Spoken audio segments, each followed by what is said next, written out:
The wind that scoured the border settlement of Dust Creek had teeth. It carried the grit of the Texas plains, a dry and relentless abrasive that chewed at the wooden siding of the trading post and stung the eyes of the men gathered in the yard.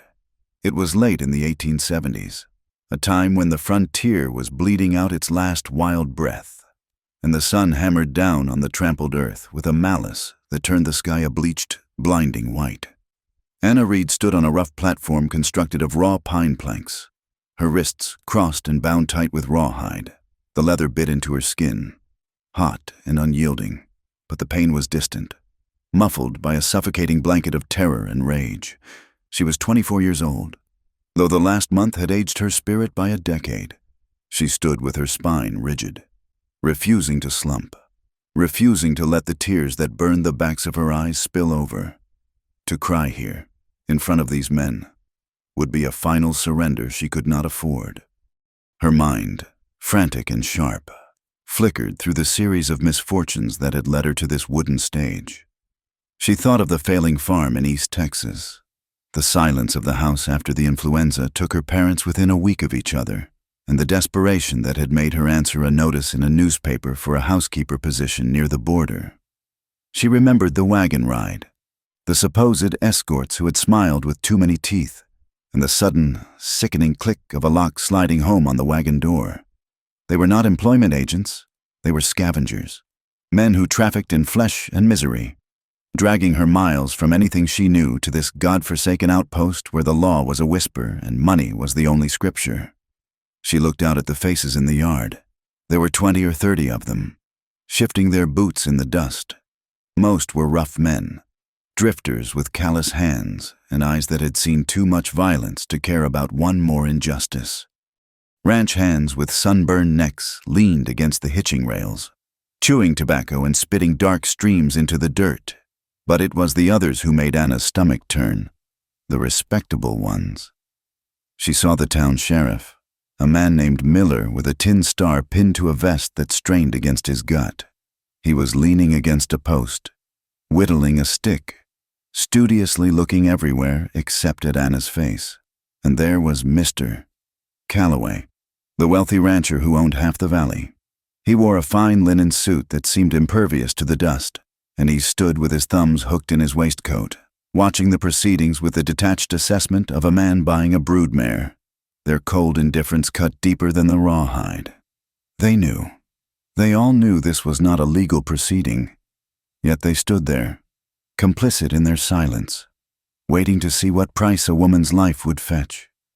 The auctioneer, a scarecrow of a man with yellowed eyes and a voice like grinding gravel, stepped up beside her. He grabbed Anna's upper arm, his fingers digging into a bruise left by her captors days before. "Gentlemen, step close," the auctioneer bellowed, his voice cracking over the wind. "What we have here is a prime opportunity. A fine worker, strong back, clean teeth, and housebroken. She can cook, she can sew, and I reckon she can keep a man warm when the norther blows through." Laughter rippled through the crowd, low and ugly. Anna jerked her arm away, the movement fierce enough to make the auctioneer stumble slightly. She glared at the faces below, her blue eyes blazing with a hatred that momentarily silenced the front row. "Touch me and I will kill you," she spat. The words were raw, scraping out of her dry throat. She meant them. She wanted them to know that whoever paid for her was buying a knife in the dark, not a servant. The crowd roared with laughter, finding her defiance amusing, like a trapped badger snapping at a hound. One of the outlaws who had brought her here, a man with a scarred lip, stepped up onto the platform and backhanded her across the face. The blow knocked her head to the side, the taste of copper filling her mouth.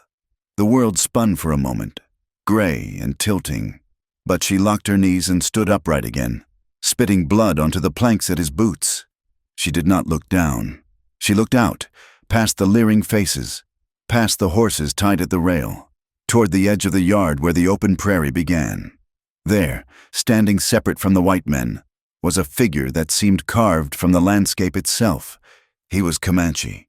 He wore plain, travel-worn buckskins that had seen miles of hard riding, devoid of the beads or feathers the dime novels always described. His hair was dark and long, and his face was a landscape of sharp angles and bronze skin, unreadable and still. He stood next to 3 high-quality horses, his hand resting lightly on the neck of a roan. While the other men in the yard shifted and joked, he was perfectly motionless. He was not looking at Anna with lust or pity. He was watching the sheriff. He was watching the horizon. He was watching the way the wind moved the dust devils between the wagons. His name, though Anna did not know it then, was Tahan. And he was the only man in the yard who did not look like he belonged to the devil.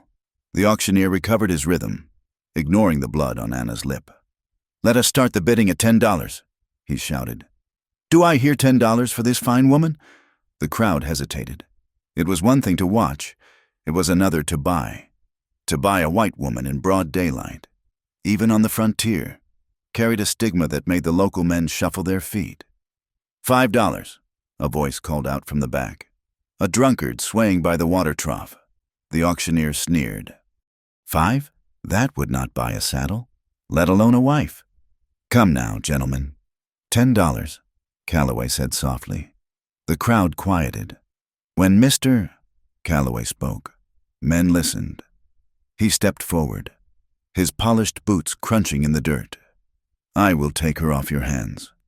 "Silas," Calloway said, his voice smooth and carrying the weight of false benevolence. "I need help in the kitchen, but I will not pay a premium for damaged goods. $10 is fair." The outlaws looked unhappy. They wanted quick money, whiskey money, and $10 split 3 ways was hardly worth the fuel it took to haul the wagon here. 15, the auctioneer tried. "Surely she is worth 15 to a man of your means." "Mr. Calloway." Calloway shrugged. 10. Take it or leave it." The auctioneer looked around, desperate. Going once at $10, going twice, $30. The voice was deep, accented but clear. It cut through the murmuring crowd like a blade. Every head turned toward the edge of the yard. Tahan stepped forward. He did not walk with the swagger of the cowboys. He moved with a fluid, predatory grace that made the men near him instinctively step back. He held the reins of his horses in one hand. The silence that fell over the trading post was heavy and dangerous. A Comanche bidding against a white man, against Mr. Calloway, was an insult to the natural order these men believed in. The auctioneer blinked, his mouth hanging open. "What did you say?" $30, Tahan repeated. He stopped 10 paces from the platform. "In trade, I offer this rifle." He lifted a Winchester repeater from the scabbard on his saddle. It was a fine weapon, well-oiled, worth $40 on its own, "and I offer 1 horse, Tahan added, gesturing to the roan. The value was undeniable. It was easily $60 or $70 worth of goods. The outlaws on the platform looked at each other, greed warring with prejudice. Money was money, and a Winchester was better than gold on the trail. "You cannot sell a white woman to an Indian," someone hissed from the crowd. "It is not right." Calloway's face tightened, his composure cracking. He looked at the sheriff. "Miller, are you going to allow this?" Sheriff Miller spat a stream of tobacco juice and shifted his weight. He looked at the Winchester in Tahan's hand, then at the 3 hard-looking outlaws who were nodding at the auctioneer. He calculated the odds. The outlaws wanted the deal. If Miller stopped it, he might catch a bullet in the back some dark night. "Ain't no law against trade, Mr. Calloway," the sheriff muttered, looking at his boots. "If his coin is good, it is good." Calloway's face turned a mottled red. "I will not be outbid by a savage. $40, cash." Tahan did not blink. 2 horses, and the rifle? A gasp went through the yard. That was over $100 in value. It was a fortune. It was a king's ransom for a woman they considered broken. Calloway hesitated. He was rich because he was stingy. He looked at Anna, seeing the bruise on her face, the dirt on her dress. He would not pay $100 for a housekeeper. He sneered, waving his hand in dismissal. "Let him have her," Calloway spat. "She will be dead in a week anyway." The auctioneer slammed his hand down on the rail before Calloway could change his mind. "Sold." To the man with the horses. The tension in the yard was a physical thing, a tight wire ready to snap. Insults hissed through the air. words meant to provoke, but Tahan ignored them all. He walked to the platform, tying the 2 promised horses to the rail and leaning the rifle against the wood. The outlaws snatched the weapon up immediately, checking the chamber, grinning at their fortune. Tahan walked up the steps. The wood creaked under his moccasins. Anna watched him come. Her heart was hammering against her ribs like a trapped bird. She had heard the stories. Everyone had heard the stories. The Comanches were monsters, ghosts who stole children and burned settlements. She had been sold by white devils to something she had been taught was worse. As he reached the top of the platform, he seemed to tower over her. He smelled of wood smoke, sage, and horse sweat, clean smells, unlike the sour reek of the outlaws. His eyes were dark, almost black, and they held hers with an intensity that made her breath hitch. Anna snarled, her fear turning into a feral desperation. She pulled back as far as the rope tether allowed. "I told you," she hissed, her voice trembling but lethal. "Touch me and I will kill you. I swear it before God." Tahan did not flinch. He did not smile. He simply looked at her, and for the first time, she saw something in his expression that confused her. It was not anger. It was not lust. It was a profound, weary sadness. He reached to his belt. Anna flinched, expecting a whip or a blow. Instead, he drew a knife. The blade caught the brutal sunlight, gleaming silver. Anna squeezed her eyes shut, bracing for the pain. She felt a tug on her wrists, a sudden release of pressure, and then her hands fell to her sides. She opened her eyes. Tahan slid the knife back into its sheath in one smooth motion. The cut rawhide lay on the planks between them like a dead snake. He looked at her, his face inches from hers. "You are free," he said. The words were heavily accented, the English halting and thick, but clear. Anna stared at him, her mind unable to process the sound. She rubbed her wrists, the blood rushing back into her numbing fingers, causing a sharp, stinging sensation. "What?" she whispered. He stepped back, creating space between them, showing the crowd he was not claiming her. "I bought you to cut the ropes," he said, his voice low so only she could hear. "The law here." He glanced at the sheriff who was watching them with narrow eyes. "The law will not stop this, but you are free to go." Anna looked at the open gate of the stockade. She looked at the sheriff, who was already talking to Calloway, their heads close together. She looked at the outlaws counting their money. "Free to go where?" she asked, her voice rising in hysteria. "I have no money. I have no horse. I have nowhere to go." Tahan nodded slowly, as if he had expected this. "If you walk out that gate alone," he said, gesturing to the open plain, "you will be taken again before the sun goes down. These men, they do not let property simply walk away." Anna felt the cold truth of his words settle in her gut. She looked at the leering faces in the crowd. They were already watching her with hungry eyes, waiting for the Comanche to leave so they could pounce on what he had discarded. "Why?" she asked, searching his face. "Why would you do this? You gave them horses, a rifle. Why?" Tahan looked past her, toward the distant hills. "I have seen what happens to women in places like this," he said quietly. "I could not ride past, not today." He paused, his eyes flicking to the outlaws. "And I have my own reasons for watching these men." Before Anna could ask what he meant, the sound of rattling wheels and jangling tack echoed from the road. A heavy wagon accompanied by 4 mounted soldiers in blue uniforms turned into the trading post yard. The dust swirled around them as they pulled up. The lieutenant leading them was a young man with a sunburned nose and a suspicious glare. He looked at the gathering, at the auctioneer, and finally at Tahan standing on the platform with a white woman. "What is going on here?" the lieutenant demanded, his hand resting near his holster. The yard went silent. This was the moment of danger. If the soldiers knew a woman had been sold, they might arrest the outlaws. But the outlaws paid the sheriff, and the sheriff knew the soldiers had no real jurisdiction over commerce unless a crime was reported. Sheriff Miller stepped forward, a wide, fake smile plastering his face. "Nothing to worry about." "Lieutenant," Miller called out, "just a bit of trading. This here Comanche was causing a stir, trying to buy stolen goods." But we were just setting him straight. Anna's breath caught in her throat. The lie was smooth, practiced. Stolen goods? The lieutenant asked, eyeing Anna. Is that a white woman? She is, Miller said, lowering his voice conspiratorially.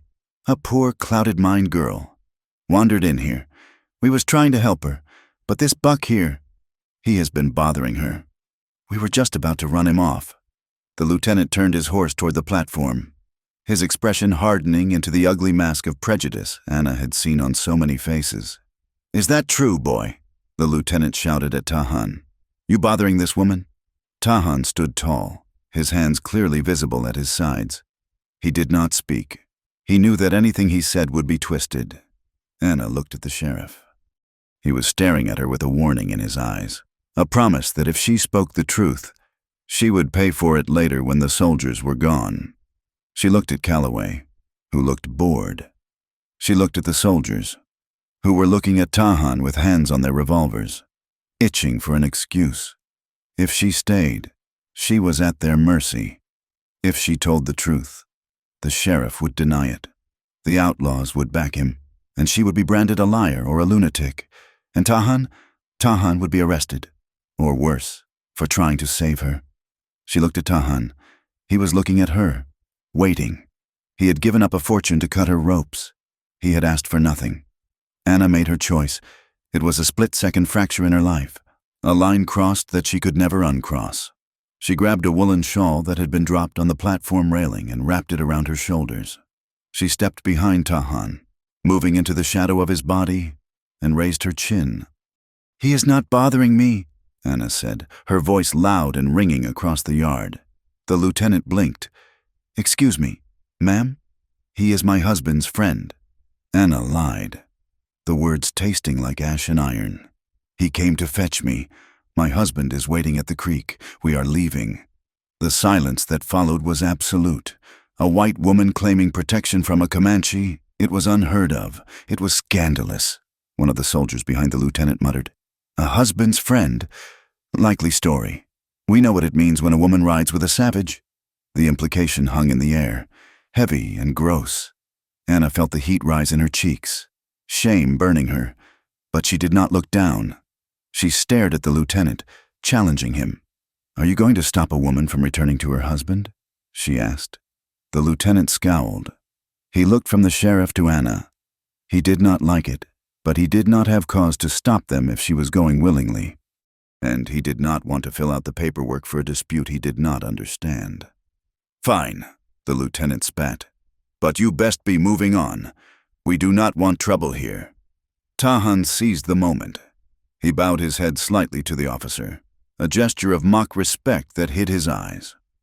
We go now, Tahan said. He turned and walked down the steps. He did not look back to see if Anna was following. He assumed she had the will to survive.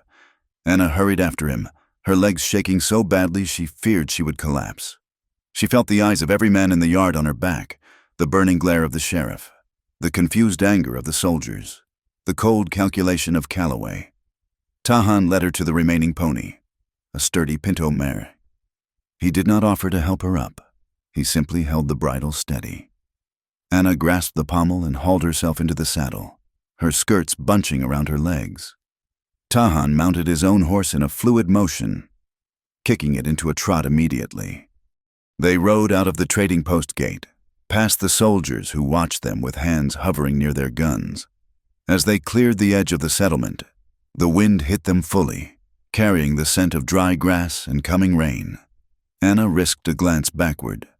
Through the swirling dust, she saw the sheriff and the outlaws standing in a tight circle, talking urgently. Mister. Calloway was pointing after them, his face tight with an anger that promised retribution. They had humiliated him. They had taken his prize. They would not let this go. Tahan did not look back. He kept a steady pace, heading north into the jagged scrubland. They rode for an hour in silence, putting miles of scrub brush and jagged rocks between them and the town.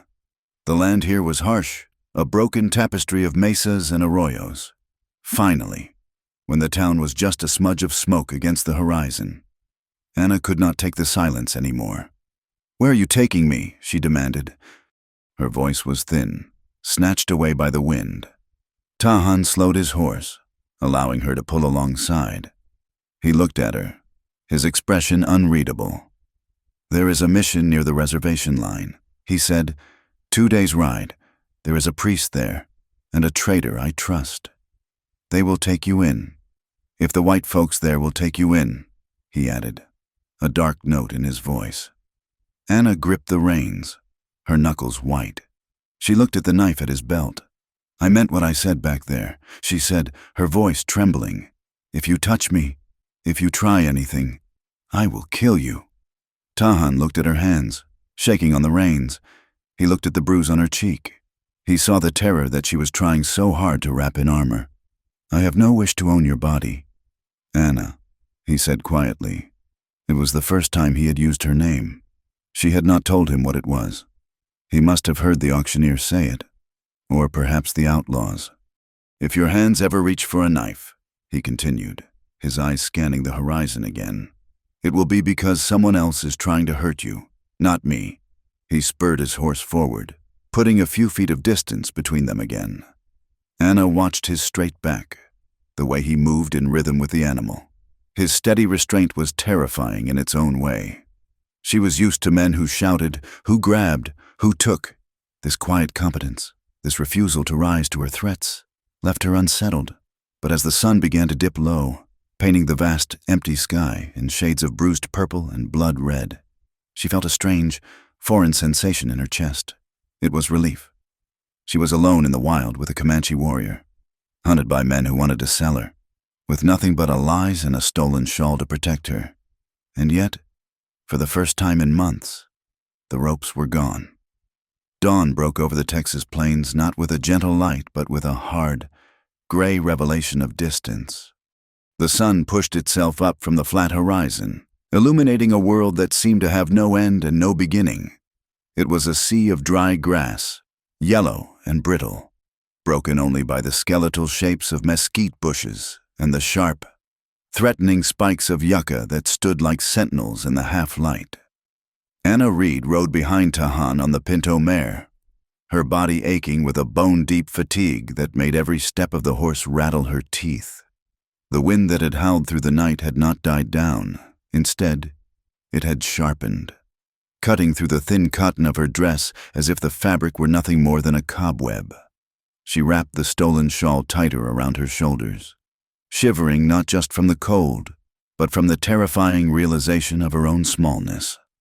Back in the settlement, amidst the cruelty of the auction block and the leering faces of the men, the world had felt claustrophobic, a trap closing in. Here, the danger was the opposite.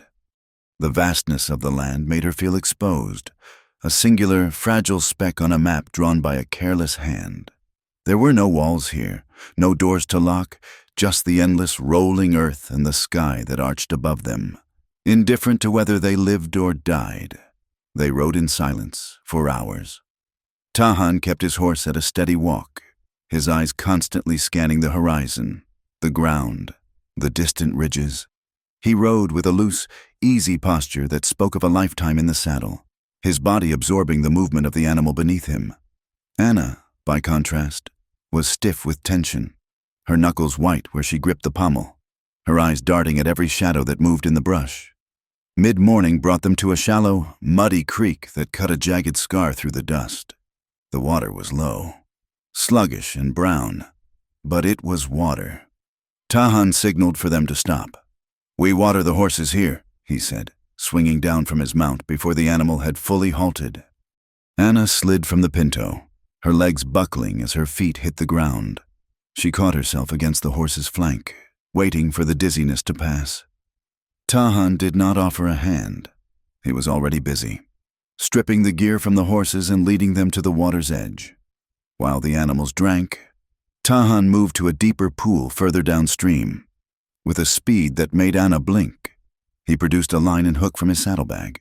Within minutes, he had pulled 3 silver-sided fish from the muddy depths, killing them with a quick, merciful snap of the neck. "Make a fire," he told her, gesturing to a pile of driftwood caught in the roots of a cottonwood tree. "Small one." Anna nodded, her throat too dry to speak. She moved toward the wood, her hands trembling uncontrollably. It was not just the cold. It was the aftershocks of the day before.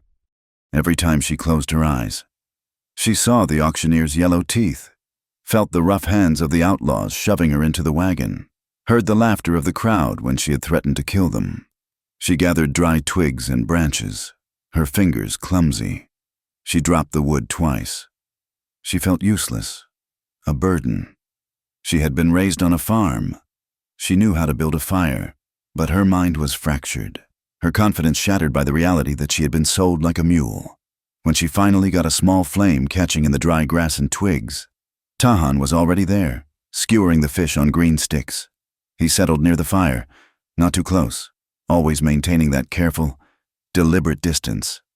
They ate in silence, the fish smoky and rich, the best thing Anna had tasted in days despite the lack of salt. The food settled the shaking in her hands somewhat, and with the warmth of the fire, her mind began to sharpen. The fear that had paralyzed her began to give way to a burning curiosity. She watched him across the flames. He was eating methodically, his eyes still watching the perimeter of their camp. He did not look like the monsters in the dime novels. He looked tired. He looked human. "Why?" Anna asked, the word bursting out of her before she could stop it. Tahan looked up, wiping his mouth with the back of his hand. "Why what? Why risk yourself for me?" she asked, her voice gaining a little strength.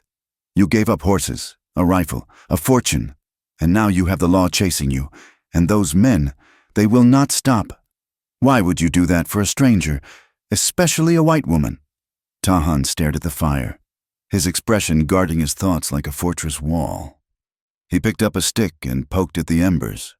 "A life is worth more than a rifle," he said simply. "That is not an answer." Anna pressed. "You do not know me. You do not owe me anything." Tahan remained silent for a long time. The wind rustled the dry leaves of the cottonwood overhead.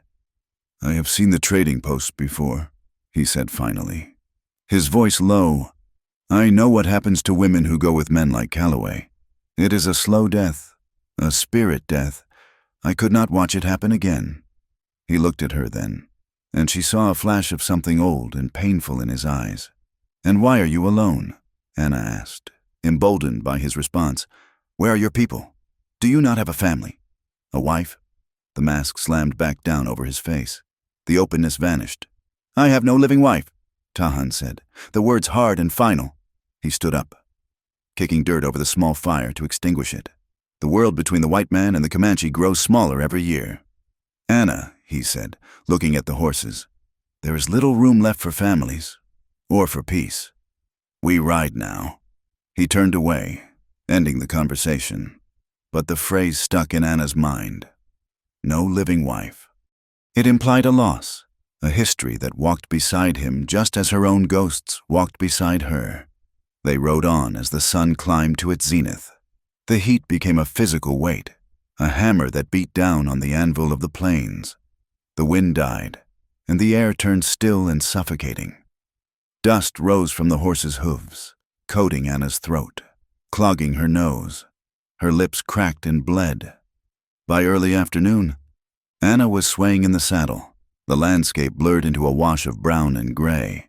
She felt a dull throbbing in her temples that grew with every heartbeat. She licked her lips, tasting salt and grit, but there was no moisture left in her mouth. Tahan noticed her faltering. He pulled his horse up and dropped back to ride beside her. He uncorked his canteen, a battered metal vessel covered in wool, and held it out to her. "Drink," he ordered.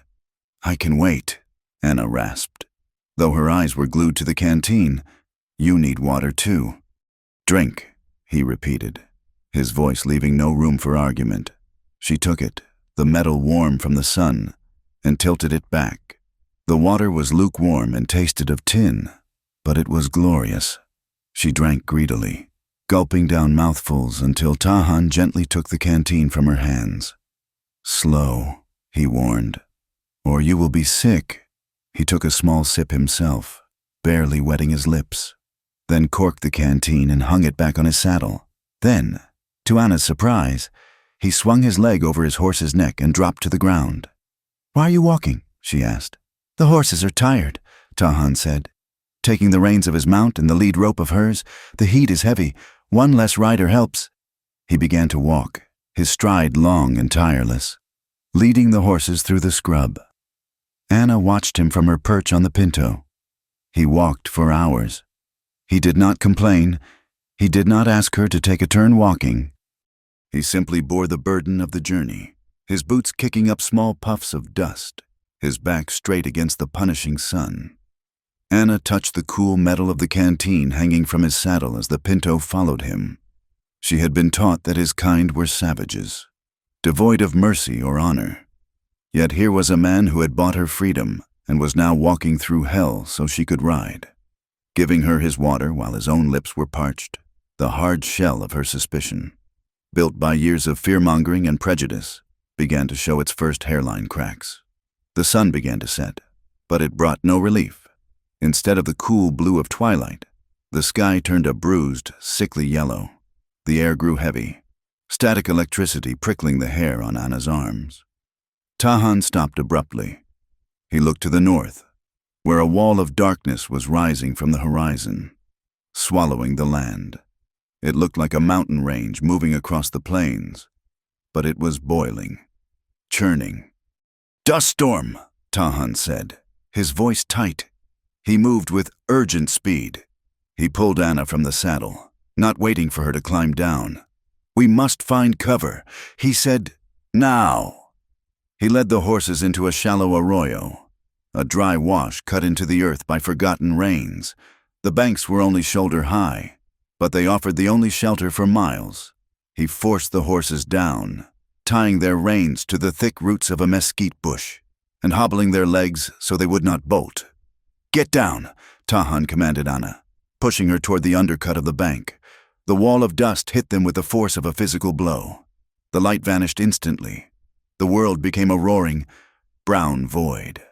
The wind shrieked like a banshee, driving sand and grit into every pore, every fold of clothing. It was suffocating. Anna huddled against the dirt bank, curling into a ball. Panic, sharp and cold, spiked in her chest. The darkness, the confinement, the inability to breathe. It brought her back to the wagon.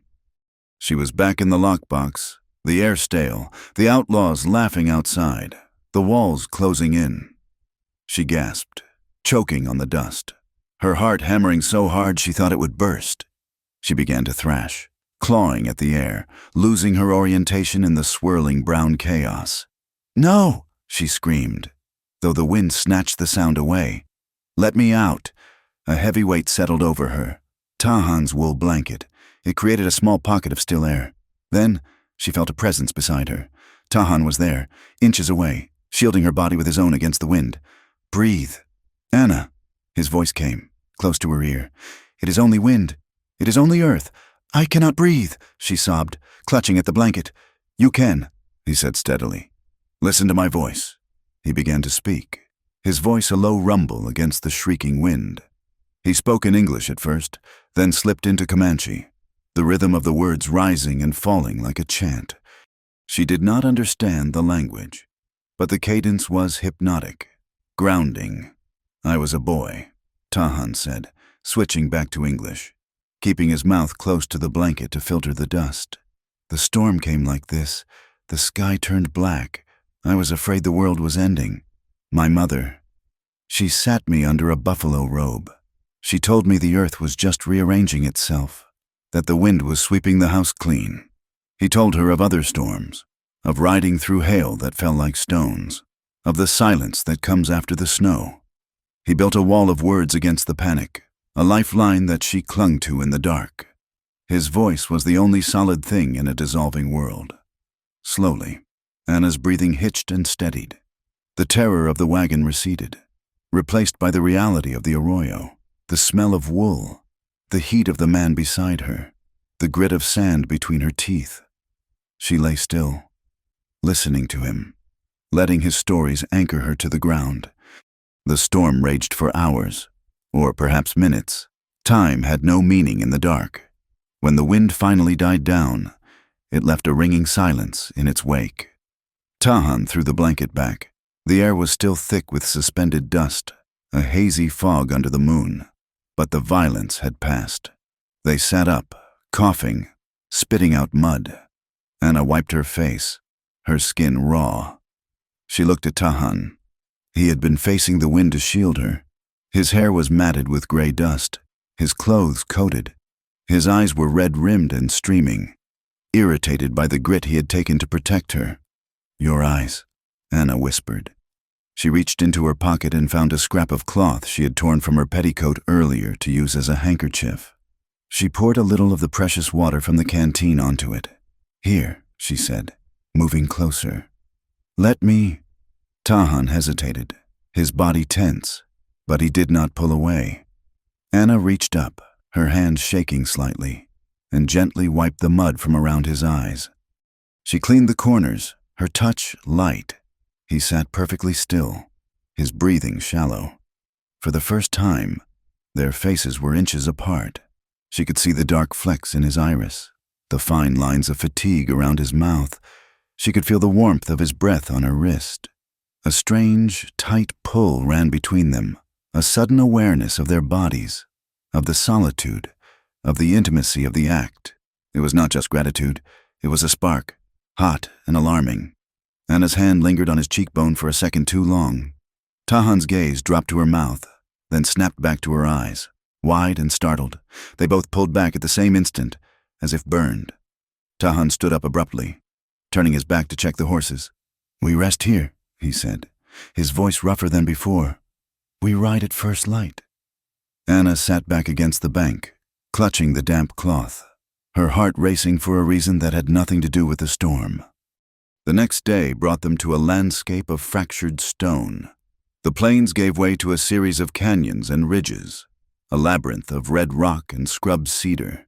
The trail narrowed, winding through a pass with high, sheer walls that blocked out the morning sun. Tahan was on edge. He rode with his rifle across his lap, his head turning constantly. Anna felt his tension. It was contagious. The silence of the canyon felt heavy, watching. They reached a pinch point where the trail forced them single file between two boulders. A gunshot cracked from the rim above. The sound was deafening, echoing off the rock walls like a thunderclap. A puff of dust exploded near the hooves of Tahan's horse. "Get down!" Tahan roared. He threw himself from his saddle, dragging his rifle with him. Another shot rang out, and then a voice echoed from the cliffs, a voice Anna recognized with a sickening lurch of her stomach. Look at that rabbit run. It was the outlaw with the scarred lip. "We got you now, you red son of a bitch! And there is the little darling," another voice shouted. "Don't worry, honey. We are going to sell you proper this time." Anna froze, her blood turning to ice. They had followed. They had hunted them down. Tahan yanked her from the pinto, pulling her behind the cover of a large fallen slab of sandstone. Bullets chipped at the rock, whining as they ricocheted. "Stay down," Tahan ordered. He leveled his Winchester over the rock and fired. His movements were calm, precise. He worked the lever of the rifle with a mechanical rhythm. Fire, rack, fire, rack. A cry of pain from the rim told her he had found a mark, but they were pinned down. There were at least 3 gunmen above them. Suddenly, a shot struck the pinto mare. The horse screamed, a high, terrible sound, and collapsed, thrashing in the dust. "My horse!" Anna cried, trying to rise. "Stay down!" Tahan shoved her back.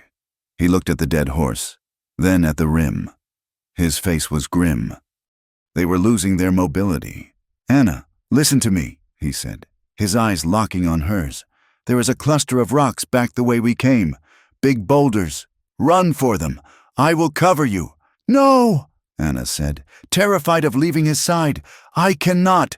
"You must," Tahan said fiercely. "They have the high ground. We need to move or we die here. Go!"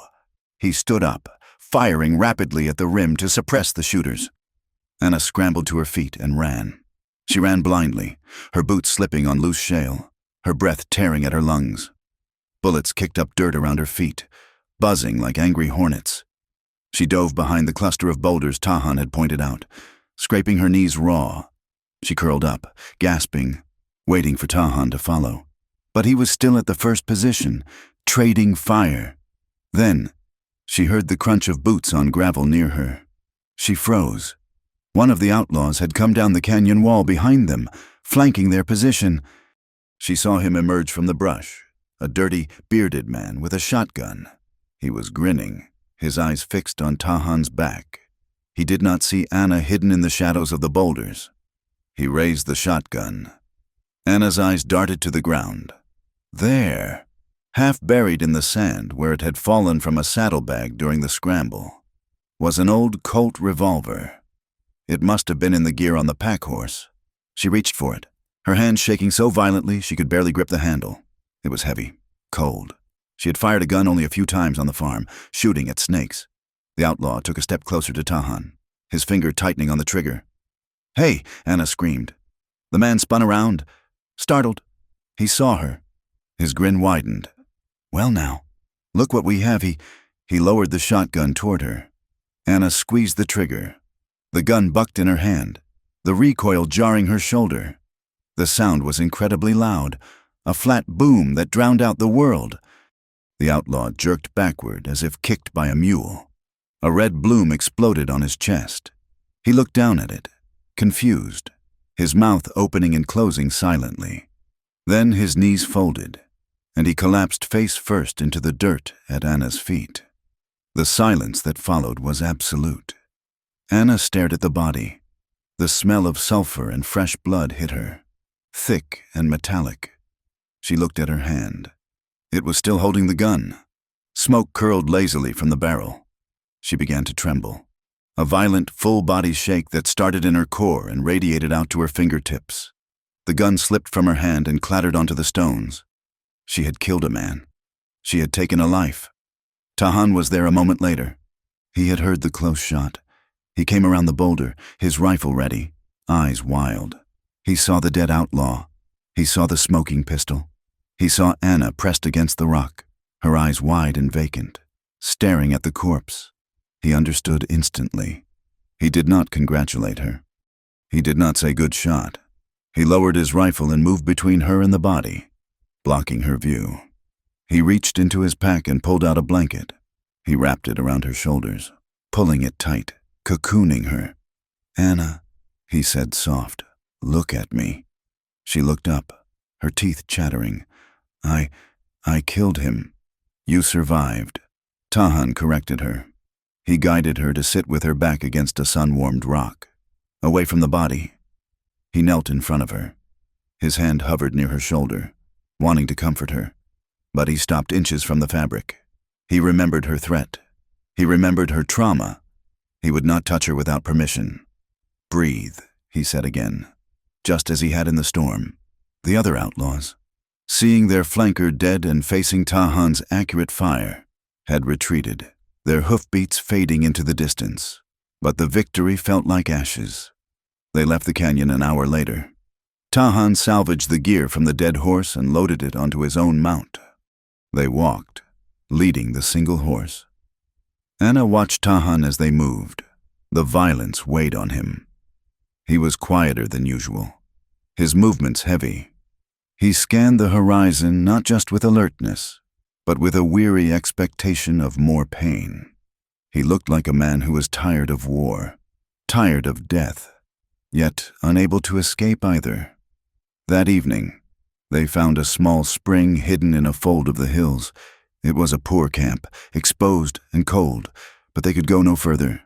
Anna sat by the water, washing the dust from her hands, but she could not wash away the feeling of the gun's recoil. She broke. The tears came sudden and hot. She doubled over, sobbing into her hands. "I am no better than them." She choked out. "I killed him. I ended him. And I felt glad he was dead. I am a monster." Tahan sat across from her. He let her cry for a moment, respecting the grief. Then he spoke. "My brother," he said quietly. His name was Nakona. He was 10 years old. Anna looked up, her vision blurred. "The Rangers came at dawn." Tahan continued, his voice flat, stripped of emotion to keep it steady. "We were camped on the Pease River. They rode through the lodges shooting. Nakona was running to the horses. A ranger! He shot him in the back. Anna stopped breathing. I held him. Tahan said. He looked at his hands. I held him while the light went out of his eyes. There was a hole in my chest that day. It has never closed. He looked at Anna, his eyes fierce and sorrowful.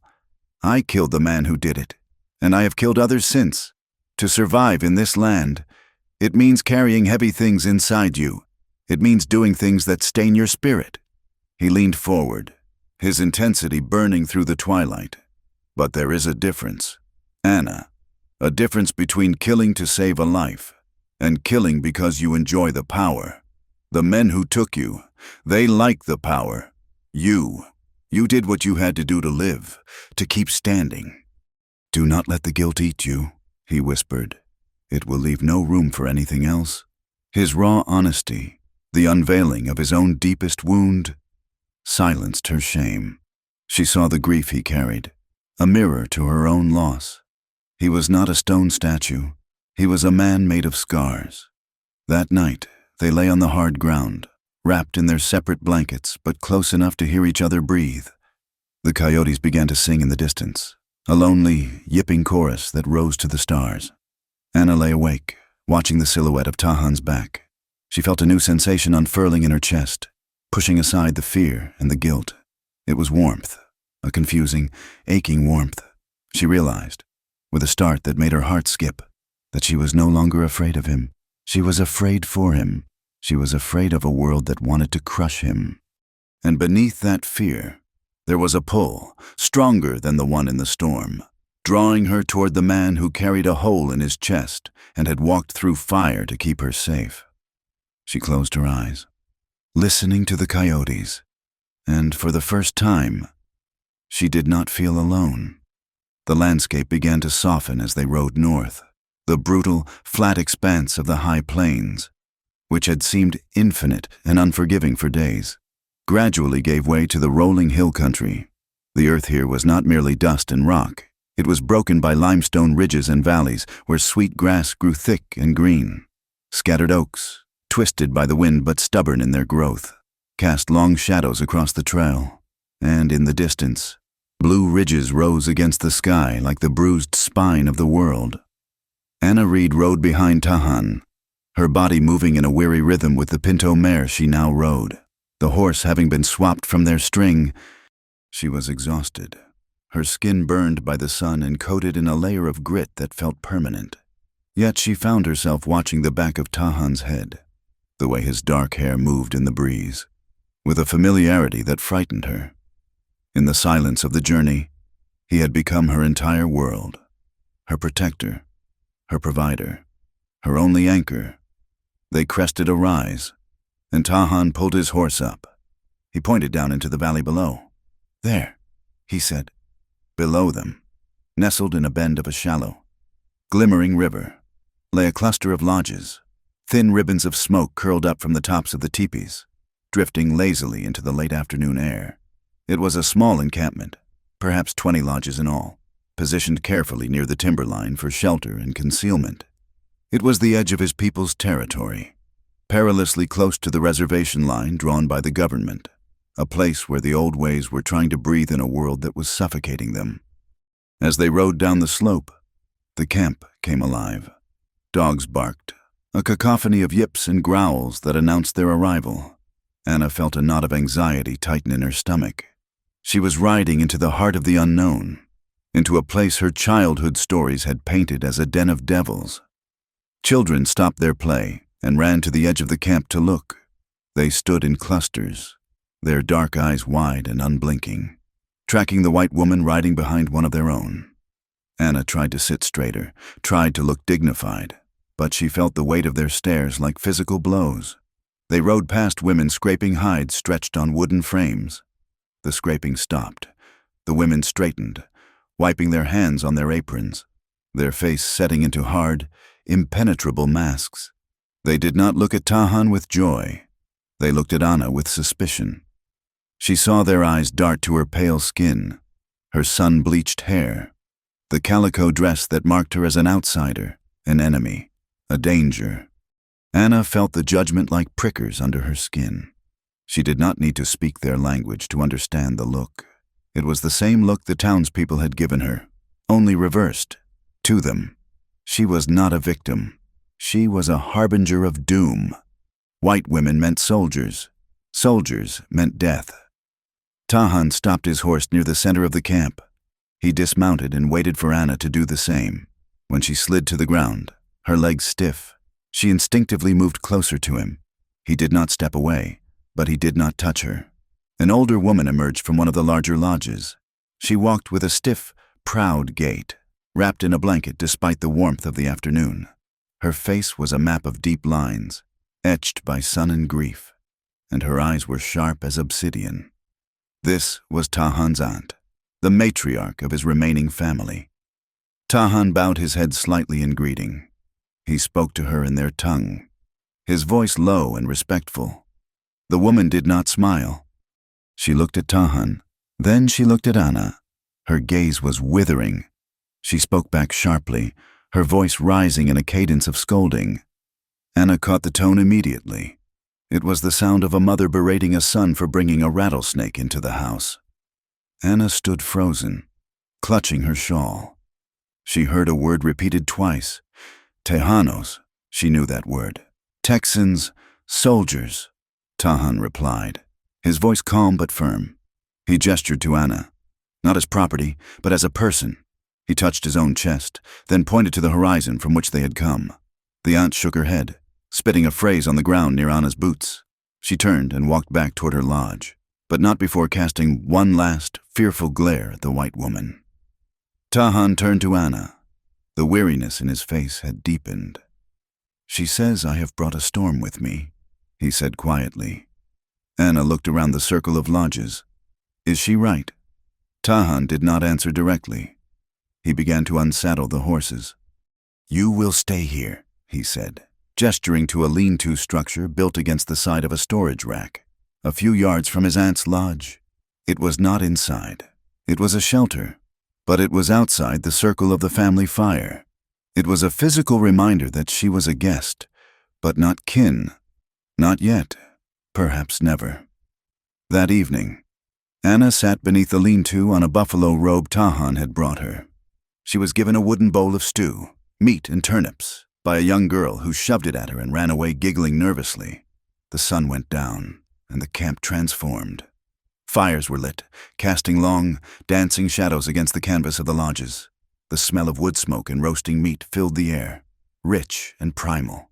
From the center of the camp, the sound of a drum began, a steady, heartbeat rhythm that seemed to rise from the earth itself. Men began to sing, their voices high and keen, a sound that was both comforting and alien to Anna's ears. She wrapped the robe around her shoulders, feeling a profound loneliness ache in her chest. She was suspended between two worlds. The white world had sold her and hunted her. This world tolerated her only because of the man who sat by the fire across the way. She watched Tahan. He was sitting with the men, passing a pipe, his profile illuminated by the flames. He looked different here, less guarded, yet more burdened. He was home, yet she could see the way he glanced toward the darkness beyond the firelight, always watching. Over the next 3 days, a routine settled over them, fragile as thin ice. Tahan was often gone during the daylight hours, meeting with the elders or riding out with the scouts. He was trying to gauge the temperature of the land, the movements of the soldiers, the safety of his people. When he was in camp, he checked on her, bringing her water or dried meat. He maintained a respectful distance, never entering her small shelter, never touching her. He brought her a new dress made of soft deerskin to replace her tattered calico, and a heavy wool shawl with beaded edges. A gift, he said, from a cousin who owed him a favor. "Put this on," he had said, handing her the shawl. "The nights are getting colder." Anna had taken it, her fingers brushing his for a fraction of a second. "Thank you," she had whispered. He had nodded and walked away quickly. Anna tried to make herself useful. She could not bear to sit idle while the women worked. She went to the river to gather water, carrying the heavy skin bladders. She tried to collect firewood from the tree line, but her efforts were met with cold shoulders. When she approached the riverbank, two women washing clothes pulled their children behind their skirts and moved downstream, muttering in low, angry voices. Anna understood the universal language of rejection. They did not want her help. They wanted her gone. She stood by the water, her reflection rippling in the current, a pale, foreign ghost haunting their lives. She felt a crushing guilt. Tahan had saved her, but in doing so, he had placed a target on the backs of everyone he loved. On the fourth afternoon, the atmosphere in the camp shifted violently. A group of young men rode in from the south, their horses lathered and blowing hard. They shouted news as they galloped through the center of the lodges. People emerged from their homes, faces tight with worry. Tahan was there to meet them. Anna watched from her lean-to as he spoke with the riders. She saw his posture stiffen. She saw his hand go to the knife at his belt. He looked toward her, his expression dark, then turned back to the men. He came to her an hour later. The sun was setting, painting the sky in violent shades of orange and purple. "We have news from the fort," Tahan said. He crouched down near the entrance of her shelter, resting his forearms on his knees. "Is it bad?" Anna asked, though she already knew the answer.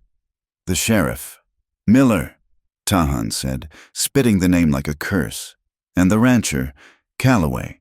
They have gone to the army. They have told the colonel that a Comanche raiding party attacked the town." Anna gasped. "Attacked the town? But that is a lie." Tahan nodded grimly. "They say I stole a white woman. They say I kidnapped you from your home. They are demanding the army send a patrol to retrieve you and punish the savages." He used the word with a bitter irony that made Anna flinch. The accusation was a masterstroke of evil. It erased the auction. It erased the trafficking. It turned a transaction between criminals into an act of war by Indians. It played on every fear and prejudice the white settlers held. "It is a trap," Anna whispered. "If the soldiers find us, they will burn this camp." Tahan finished. "They will not ask questions. They will see a white woman and they will shoot." He looked at her, his eyes searching her face. "I have a plan.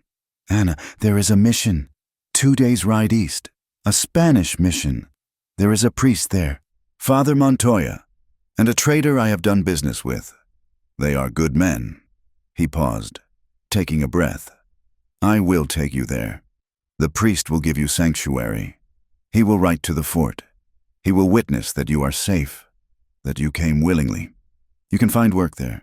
You can be safe among your own kind." Anna felt a rush of relief. A mission meant walls. It meant safety. It meant an end to the running and the fear of being sold. But then, a second feeling washed over her, stronger and more confusing than the relief. It was a hollow, aching emptiness. "Leave?" she said, her voice small. "You want me to leave you?" Tahan looked down at the ground, tracing a pattern in the dirt with a twig. "You deserve a life where you are not hunted. Anna, you deserve to sleep without a knife in your hand. Here, with me. You will always be a symbol of war." He looked up, and his eyes were unguarded for a moment. She saw the pain there, deep and raw. "I cannot keep you safe here, not forever." Anna looked at the camp around her. She saw the smoke, the horses, the harsh beauty of the land. She looked at the man who had walked through a dust storm to shield her. The thought of walking through the gates of a mission and watching him ride away, back to this danger, back to a life she could not share, felt like a physical severance. I do not know if I belong with my own kind anymore," Anna said softly. Tahan did not answer. He stood up slowly. "We will decide tonight," he said. "There is a gathering.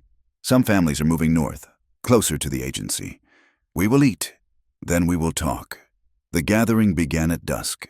It was a council and a farewell combined. A large fire was built in the center of the clearing, sparks rising up to join the immense, star-filled sky that stretched over Texas like a diamond-dusted canopy. The mood was somber but communal. Food was passed around: roasted venison, flatbread, dried berries. Anna sat on the edge of the circle, as always. But Tahan came and sat beside her. He was close enough that she could feel the heat radiating from his arm, a steady warmth against the chill of the evening. An elder began to sing a song, his voice cracking with age but strong with memory. It was a slow, mournful tune. "What is he singing?" Anna asked quietly. Tahan leaned in, his voice a murmur near her ear. "He is singing about the buffalo," Tahan explained, "how the land used to be black with them. He is singing about the time before the fences. It is a song about home, and how home is a place you can sometimes never go back to." Anna felt a lump in her throat. She understood that. Her farm was gone. Her parents were buried. The innocence she had once possessed was sold on a platform in Dust Creek.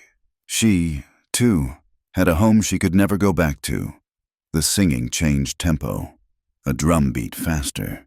Young people, men and women, began to stand up. They moved into the circle, forming a line that rotated around the fire. It was a social dance, lighter in spirit. They stepped with a rhythmic, shuffling gait, the women's long fringes swaying. One of Tahan's cousins, a young man with a bright smile and reckless eyes, danced past them. He slowed down, grinning at Tahan. He said something in Comanche, gesturing with his chin toward Anna, then nudged Tahan's shoulder. Tahan looked embarrassed, ducking his head, a rare smile touching his lips. "What did he say?" Anna asked, entranced by the shift in mood. "He says I am rude," Tahan said, not looking at her. "He says I should ask the woman I brought to dance." Anna's heart slammed against her ribs. To dance, to step into that circle, into the light, with him. Tahan turned to look at her. The firelight caught the angles of his face, softening the harshness, highlighting the question in his eyes. The air between them tightened. The sounds of the camp faded into a dull roar. All she could see was him. His hand moved. It lifted from his knee, hesitantly, and reached toward hers where it rested on the buffalo robe. It was a slow, uncertain movement, an invitation, an unspoken question. "Will you step across the line?" Anna stared at his hand. It was a strong hand, scarred and capable, the hand that had cut her ropes, the hand that had caught the fish, the hand that had refused to touch her without consent. She imagined it. She imagined his fingers closing over hers. She imagined standing up, the shock of the tribe, the warmth of his body guiding her in the dust. She imagined giving in to the pull that had been growing in her chest since the canyon. But then, the shadows crashed in. She felt the eyes of the ant on her back. She remembered the whispers of the women at the river. She heard the voice of the preacher from her childhood warning about the uneven yoke. She heard the auctioneer's crude jokes. She remembered the soldier's sneer. "We know what it means when a woman rides with a savage." Fear, cold and conditioned, flooded her veins. If she took his hand, she was confirming everything they said about her. She was becoming the squaw they despised. She was crossing a line from which there was no return to the civilized world. Panic flared. Anna pulled her hand back sharply, tucking it under her shawl.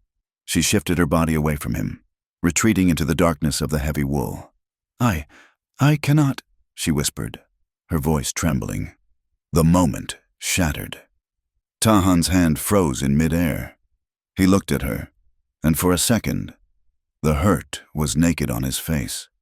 It was a look of profound rejection, a confirmation that despite everything, despite the ropes he cut, the miles he walked, the water he shared, he was still, in her eyes, something to be feared, something separate.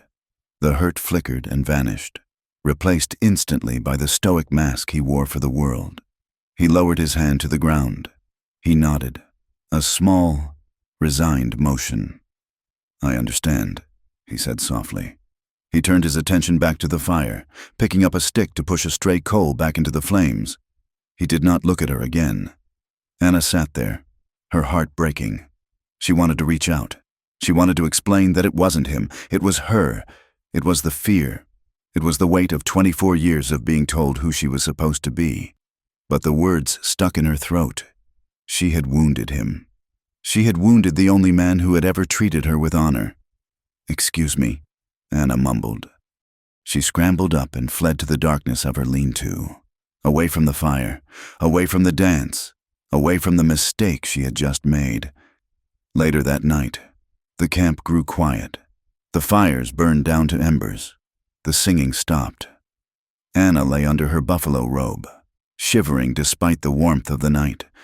She stared up at the wooden poles of the drying rack above her head. She replayed the moment over and over. The look in his eyes, the hesitation of his hand. She thought about Mr. Calloway, clean, rich, white, a man of her own race, and a monster who would have bought her like cattle. She thought about the sheriff, sworn to uphold the law, a liar and a trafficker. She thought about Tahan, a savage, a Comanche, a man who killed. And yet, he was the man who had covered her head in the storm. He was the man who had let her sleep while he kept watch. He was the man who asked for nothing. She realized, lying there in the dark, that the lines drawn by the world were lies. Civilization was not a matter of linen suits and churches. It was a matter of how you treated the weak. It was a matter of honor. Tahan was the most civilized man she had ever met, and she wanted him. The realization washed over her, terrifying and undeniable. It was not just gratitude. It was not just safety. It was desire. She wanted his hands on her. She wanted to stand in the firelight with him. She wanted to bridge the gap she had just widened. The struggle between what she had been taught and what she felt kept her awake for hours, staring into the dark, listening to the breathing of the camp. 2 days passed. The tension in the camp pulled tight as a bowstring. Scouts returned with more urgent news. A column of cavalry had been spotted only 10 miles south, moving fast. They were sweeping the valleys, looking for the hostiles who had stolen the white woman. The camp was in an uproar. Elders argued. Some looked at Tahan with open hostility, urging him to send the woman away immediately to draw the soldiers off. Others, the warriors who respected Tahan, argued that she was safer with him than with the white men who would blame her for the trouble. Tahan came to Anna at midday. He was wearing his traveling clothes, his rifle in his hand. He looked tired, lines of strain etched deep around his mouth. "It is time," he said. Anna stood up, brushing the dirt from her dress. "The soldiers? They are close," Tahan said. "Too close. If we stay, the camp will be attacked. I cannot let my family pay for my choices." He looked toward the east, toward the mission. "I will take you to Father Montoya. We leave at first light tomorrow. It will be a hard ride. We must move before the soldiers cut off the pass." He spoke with a heavy finality. There was no question in his voice, no invitation to discuss it. He was a man preparing to let go of something he had never allowed himself to fully hold. Anna looked at him. She wanted to tell him about her realization in the night. She wanted to tell him she didn't want the mission. But the noise of the camp, the mothers calling for their children, the men checking their weapons, stopped her. She was the danger. As long as she was here, he was at risk. "Okay," she said, her voice hollow. "We will go." Tahan nodded once, sharp and businesslike. "Be ready." He turned and walked away to prepare the horses, leaving Anna standing in the dust, her heart twisting with the knowledge that she was about to be saved from the only place that had begun to feel, strangely, like the start of a home. The dark before dawn was not silent. It was holding its breath. Anna lay awake under the buffalo robe, her eyes tracing the faint gray light seeping through the gaps in the lean-to. She had slept in her clothes, boots laced tight, a habit she had not been able to break since the auction. The scream shattered the stillness. It was not a human cry, but the high, terrified whinny of a horse catching the scent of danger. Then came the shouting. Anna sat up, her heart hammering against her ribs. The camp, usually slow to rouse, erupted into instant, chaotic motion. She heard the thud of running feet, the sharp bark of dogs, and above it all, the distant, rhythmic thunder of iron-shod hooves striking the hard earth. Tahan appeared at the opening of her shelter before she could move. He was a shadow against the dim light, his rifle gripped in one hand, his face set in grim lines. "Come," he said, his voice low and urgent. Anna scrambled out, grabbing her shawl. "What is it?" "Soldiers," Tahan said. "They are close. They are coming from the riverbed." He did not wait for her to ask more. He grabbed her arm, his grip firm but not painful, and pulled her toward where the horses were tethered. Around them, the camp was dissolving into panic.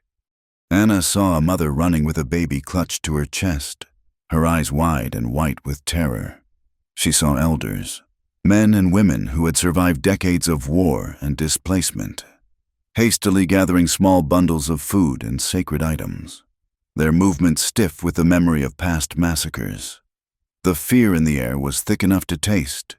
It was a copper tang, sharp and sour. Anna swung up onto the pinto mare, her hands shaking. She looked down at Tahan as he mounted his own horse, a powerful bay. He was checking the action of his Winchester, his eyes scanning the perimeter of the lodges. "Why are they attacking?" Anna asked, though she knew the answer. Tahan looked at her, and for a second, the mask of the warrior slipped. "Because you are here," he said. "They come for the white woman, and they will burn everything to find her." The weight of his words crushed the breath out of her. She looked at the fleeing families, the terrified children. By simply existing in this place, by accepting their reluctant hospitality, she had brought the apocalypse down upon them. "We cannot fight them," Tahan said, wheeling his horse around. "There are too many. We must draw them away." He kicked his horse into a gallop, not toward the open plain where the soldiers were approaching, but toward the jagged, rocky ravine that ran behind the camp. It was a dangerous route, a scar in the earth filled with loose shale and shadowed drops, but it was their only chance to slip the noose without a bloodbath. Anna followed, leaning low over the mare's neck. As they plunged into the ravine, the sounds of the camp faded, the screams, the barking dogs, replaced by the clatter of hooves on stone. She did not look back. She could not bear to see the smoke that she knew would soon be rising.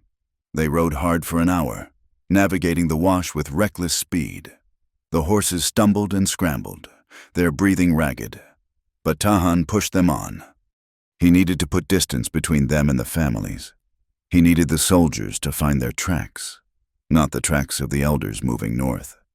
They emerged from the wash onto a stretch of open scrubland, a flat expanse of mesquite and cactus that offered no cover. The sun was cresting the horizon now, bathing the world in a cruel, revealing light. "Halt!" The shout came from behind them, carried on the wind. Anna turned her head. A quarter of a mile back, emerging from the dust of the ravine, was a squad of cavalry. Their blue coats stood out starkly against the brown earth. There were 6 of them, riding big, grain-fed American horses that ate up the ground. "Stop right there," the lead soldier yelled. Tahan did not stop. He leaned forward, urging the bay faster. Anna kicked the pinto, terror lending her strength. "Kidnapper!" the soldier screamed. "Give her up, you red devil!" A crack echoed across the plain. A puff of dirt exploded 3 feet to the left of Anna's horse. "They are shooting!" Anna cried, her voice tearing from her throat. "Ride, Anna!" Tahan shouted, positioning his horse slightly behind hers to shield her body with his own. "Ride for the canyon!" He pointed toward a narrow fissure in the rock wall that rose up ahead of them, a steep, jagged climb that looked impossible for a horse. The soldiers fired again. This time, the bullet whined past Anna's ear like an angry hornet. She ducked, tears streaming down her face, the dust clogging her throat. She could hear the heavy breathing of the soldiers' mounts getting closer. They were gaining. Tahan reached the base of the canyon trail first. He forced his horse up the loose scree, the animal scrambling for purchase. Anna followed, the pinto heaving itself up the incline. It was a goat path, not a horse trail. The soldiers, on their heavier, less sure-footed mounts, hesitated at the bottom. "Dismount and fire," Anna heard an officer command. Bullets chipped at the rocks around them as they climbed. Tahan did not return fire. He could not spare the hand from the reins. He drove them upward, higher and higher into the stone labyrinth. As they rounded a bend in the canyon wall, cutting off the line of sight from the plain below, Anna heard a volley of shots from the distance, back toward the camp, then faint, echoing cries. She did not know who was screaming. She did not know if it was the women washing clothes or the young men defending them. She only knew that the sound would haunt her for the rest of her life. The sky, which had been clear and blue, suddenly darkened. A summer thunderstorm, violent and swift, boiled over the ridge above them. It hit with the force of a hammer. One moment it was dry. The next, a curtain of rain slashed down, turning the dust to slick, treacherous mud. Thunder cracked so loud it shook the bones in Anna's chest, and lightning turned the gray world blinding white. The horses slipped, their iron shoes skating on the wet stone. The temperature plummeted. The rain was ice cold, soaking through Anna's dress, through the shawl, chilling her to the marrow. "We cannot keep climbing," Tahan shouted over the roar of the wind. "The trail is washing out." He spotted a dark cleft in the canyon wall, a shallow overhang protected by a fallen slab of limestone. It was barely a cave, just a depression in the rock deep enough to offer shelter from the biting wind and the deluge. "Here," Tahan yelled. They slid from their saddles. Tahan dragged the terrified horses into the lee of a boulder, tying them fast. Then he grabbed their saddlebags and pulled Anna under the overhang. It was cramped, a space no wider than a wagon bed. The rock floor was cold, but it was dry. Outside, the wind howled like a living thing, a mournful, angry wail that tore at the canyon walls. Anna collapsed against the back wall of the cleft, her teeth chattering so hard her jaw ached. She was shaking uncontrollably, from the cold, from the adrenaline crash, from the horror of the morning. Tahan moved quickly. He did not speak. He stripped the wet saddle blanket from his gear, the driest thing they had, and shook it out. He sat down beside her, putting his back against the stone, and pulled her toward him. He wrapped the blanket around both of them, pulling the edges tight to trap their body heat. Anna stiffened for a second. It was instinct. It was the memory of the auction block, of men's hands grabbing her. But then the cold bit deeper, and she felt the solid, radiating warmth of the man beside her. She slumped against him. Necessity dictated it. Survival demanded it. They sat huddled together in the dim, flickering light. The storm raged outside, a wall of gray water cutting them off from the rest of the world. In the small, enclosed space, the air grew warmer, heavy with the scent of wet wool, rain, and their own damp skin. Anna could feel everything. She was pressed along the entire length of his side. She could feel the hard muscle of his arm against her ribs. She could feel the steady, rhythmic rise and fall of his chest. She could feel the hammer of his heart, beating just as fast as her own. The physical closeness was overwhelming. For weeks, they had maintained a careful distance, a line in the dust, a separate fire. Now, that line was erased by the storm. Anna turned her head slightly. Tahan's face was inches from hers. His eyes were closed, his head resting back against the rock. Water dripped from his dark hair, running down the sharp angle of his cheekbone. He looked exhausted. He looked like a man who had been carrying the weight of the sky on his shoulders for 1,000 years. Anna freed one hand from the blanket. Her fingers were stiff and blue with cold. Slowly, tentatively, she reached up. She touched his face. Tahan's eyes snapped open. He went rigid, his breath hitching in his throat.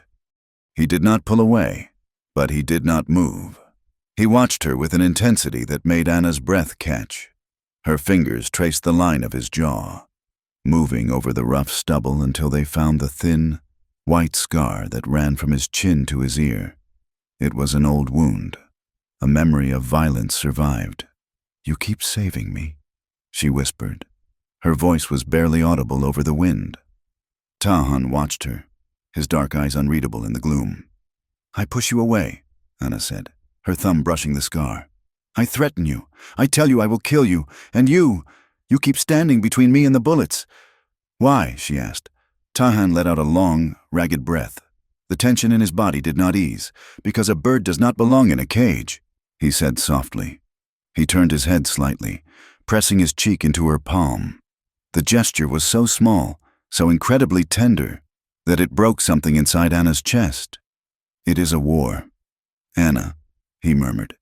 "What is inside me?" Tahan confessed. His voice was rough, scraping against the silence of the cave.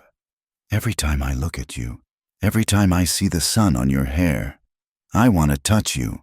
I want to claim a place in your life." He closed his eyes again, as if ashamed of the admission.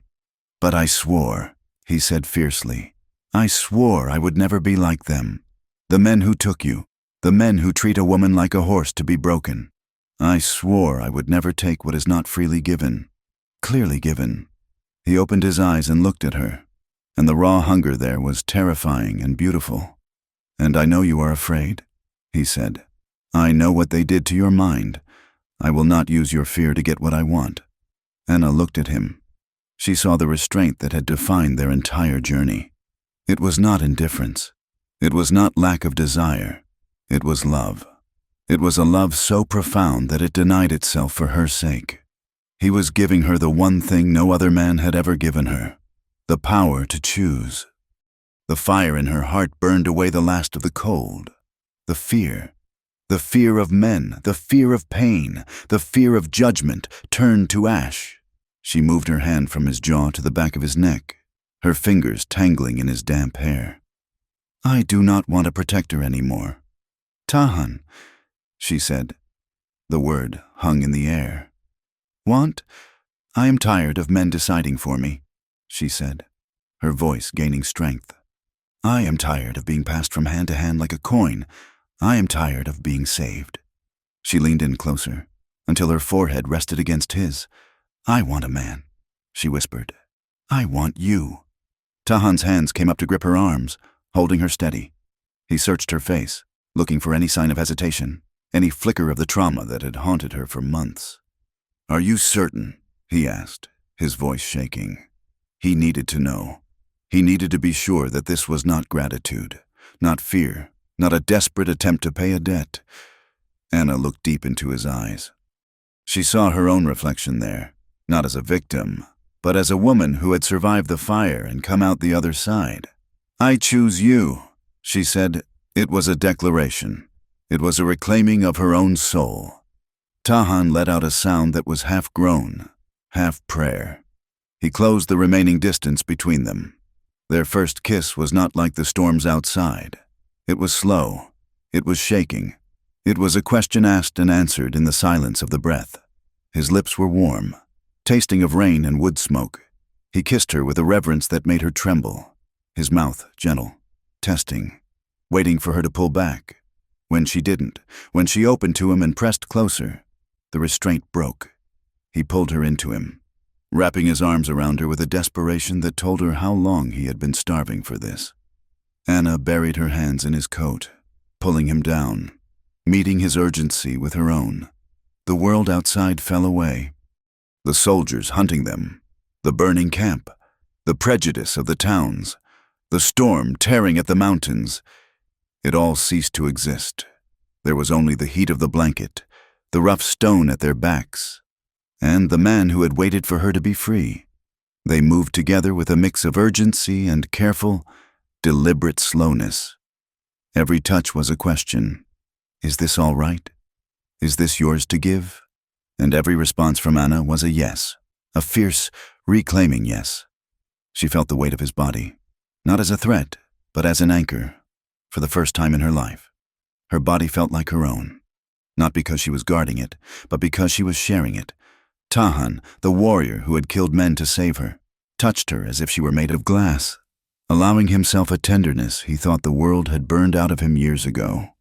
The darkness of the cave swallowed the details, leaving only the emotional reality of two fractured souls fitting their broken edges together to make something whole. Later, the storm outside began to fade.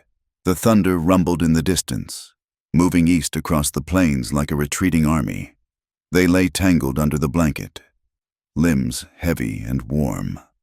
Tahan was lying on his back, staring up at the stone roof of their shelter. Anna rested her head on his chest, her ear pressed over his heart.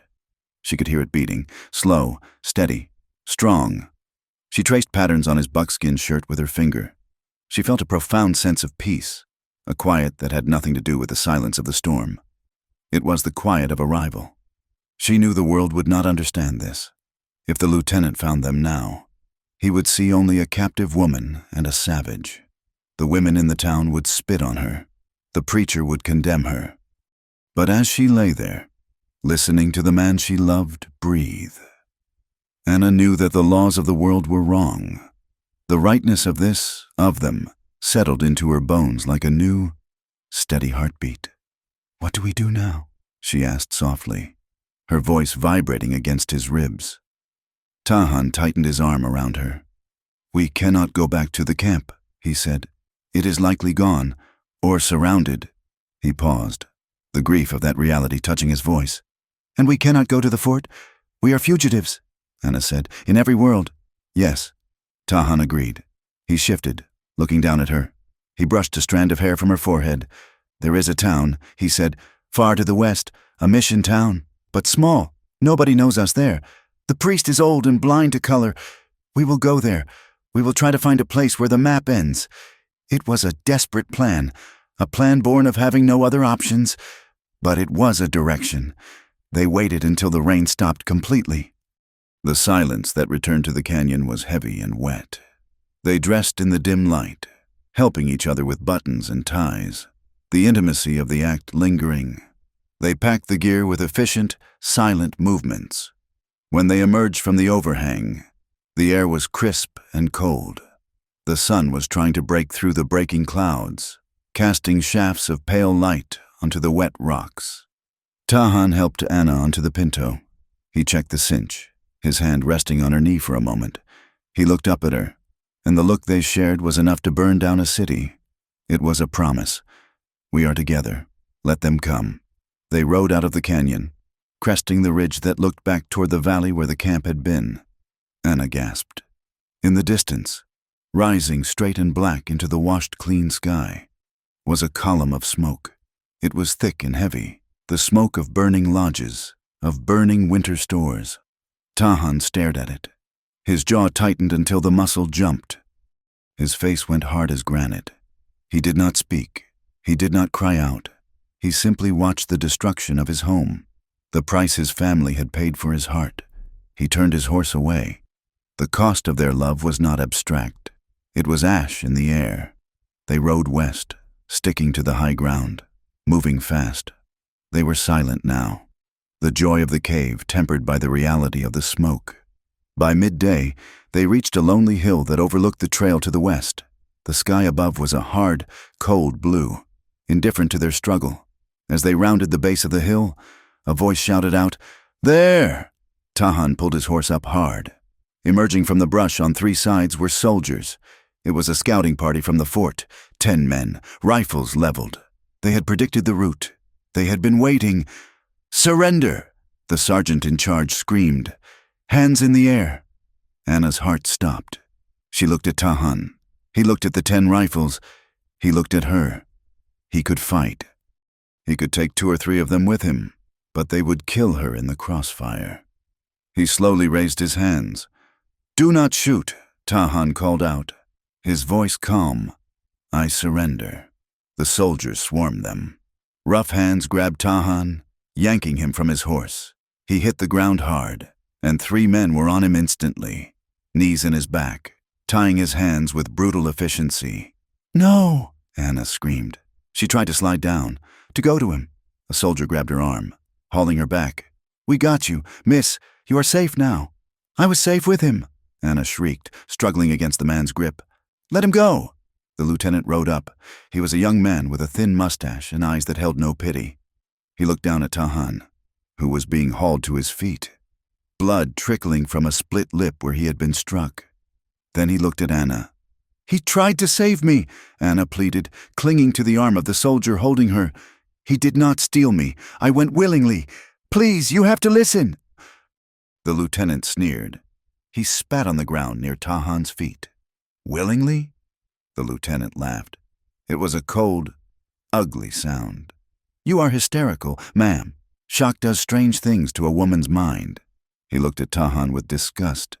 "You do not know what you are saying," the lieutenant said to Anna. "A woman like you, after what you have been through, you do not know your own mind. You think this animal saved you? He was saving you for himself." "It is a lie," Anna screamed. She reached for Tahan, her fingers brushing his sleeve before she was dragged away. "Tahan," Tahan did not struggle. He knew it would only get him killed right there. He looked at her, his eyes burning with a fierce, silent message. Remember the truth. Get him on a horse, the lieutenant ordered. Tie him tight. If he moves, shoot him. Tahan was thrown over the back of a pack horse like a sack of grain, his feet bound beneath the animal's belly. Anna was dragged toward a waiting wagon. She fought them. She kicked and scratched, her dignity forgotten, her fear forgotten. She was a wild thing, fighting for her mate. "Stop it!" she screamed. "I love him! I chose him!" The soldiers laughed uneasily, exchanging glances. Stockholm Syndrome, one muttered, though he did not know the term. Poor girl's gone mad. They shoved her into the back of the wagon and slammed the gate. The lieutenant raised his hand. "Move out!" The column began to move. The wagon rattled over the rocks. Anna gripped the wooden slats, watching Tahan's bound form bouncing on the pack horse ahead of her. "Tahan!" She screamed his name again, her voice cracking, echoing off the lonely hill. The vast, indifferent land watched in silence. The wind blew through the grass, erasing their tracks, but it could not erase the truth of what had happened in the storm. They were captured, separated, and bound for judgment. But for the first time, they were not alone. They carried the memory of the cave, a secret weapon against the lies the world was about to tell. The walls of the fort rose from the dust like the jagged teeth of a trap. It was a squat, ugly collection of timber and adobe buildings, surrounded by a high stockade that seemed designed less to keep enemies out than to keep the misery inside. The air here was different from the open plains. It did not smell of sage and rain. It smelled of wet iron, unwashed bodies, horse manure, and the sharp, metallic tang of fear. The wagon rattled through the main gates, the wheels churning deep ruts in the mud. Anna Reed sat in the back, her hands gripping the rough wood of the bench until splinters dug into her palms. She looked ahead, past the driver, to where Tahan was being led. He was off the pack horse now, walking between two mounted soldiers who held ropes attached to his wrists. He walked with his head high, ignoring the jeers of the men who stopped their work to spit on the ground as he passed. They separated them immediately. There was no time for a goodbye, no time for a final touch of hands. Tahan was dragged toward a rough timber holding pen on the far side of the parade ground. Anna was seized by the arm by a stern-faced matron and pulled toward the officer's quarters. "Tahan!" Anna screamed, twisting in the woman's grip. He turned his head, just once. His eyes met hers across the chaotic yard. They were dark and steady, a silent anchor in the storm. Then a soldier struck him between the shoulder blades with the butt of a rifle, forcing him forward, and the connection was broken. Anna was shoved into a small room at the back of the laundry barracks. It was cold, the stone floor damp, with a single barred window set high in the wall. The door slammed shut, the heavy iron bolt sliding home with a sound that echoed in the marrow of her bones. For the first hours, she was left alone with the smell of lye soap and her own terror. Then the questioning began. It was a parade of judgment disguised as concern. First came the matron, a woman named Mrs. Higgins with a face like a dried apple and hands that were rougher than a man's. She brought a basin of hot water and a coarse cloth. "We need to get the filth off you, child." "Mrs.," Higgins said, her voice tight with a mixture of pity and disgust. She scrubbed at Anna's skin as if she were trying to erase a stain that went deeper than dirt. When she saw the bruises on Anna's wrists, the old ones from the outlaws and the new ones from the soldiers, she clicked her tongue. "Did he do this?" "Mrs.," Higgins asked. "The savage. Did he tie you up?" "No," Anna said, pulling her arm away. "It was the white men, the men who sold me, Mrs." Higgins paused, looking at Anna with a chilling blankness. "Hush now," the woman said. "You are confused. The shock has scrambled your wits. We know what those people are like. You do not need to protect him out of fear anymore. You are safe here." Next came the chaplain, a tall man with watery eyes who knelt by the cot and prayed loudly for the redemption of Anna's soiled soul. He spoke of the defilement of the heathen and asked Anna to repent for whatever weakness had allowed her to fall into such darkness. He did not ask if she was hurt. He asked if she had preserved her virtue. When Anna tried to explain, when she tried to tell him about the auction, about Tahan's honor, the chaplain simply raised his voice in prayer, drowning out her truth with his own version of salvation. They did not see her. They saw a story they already knew by heart. The white woman captured, the victim who needed to be washed clean of the wilderness. Across the parade ground, Tahan was enduring a different kind of torture. He was thrown into a roofless pen exposed to the sun and the wind. His hands were shackled in heavy iron cuffs that chafed the skin of his wrists raw. A guard was posted at the gate, and off-duty soldiers gathered at the fence to stare at him like a prize bear in a circus. "Look at him," one soldier sneered, spitting tobacco juice through the slats. "A killer. I bet he has taken scalps. I heard he snatched that girl right out of her bed," another said, "dragged her kicking and screaming." Tahan sat on the hard earth, his legs crossed, his eyes fixed on the middle distance. He did not speak. He did not react to the slurs or the pebbles they threw at him. He knew these men. He knew their anger was born of fear, and their cruelty was a way to feel powerful in a land that frightened them. He was not afraid for himself. He had made peace with death the day he rode back to the trading post to buy Anna, but his calm cracked at the edges when he thought of her. He knew how the white world worked. They would try to break her. They would twist her words until she doubted her own memory. They would use shame as a weapon to force her back into the box they had built for women. If she broke, if she lied to save herself, he would hang. He accepted that, but the thought of her being returned to the world that had sold her, that was the fire that burned in his gut. 2 days later, the situation grew darker. Anna was standing on a crate, peering through the high barred window of her cell, when she saw a buggy arrive at the fort gates.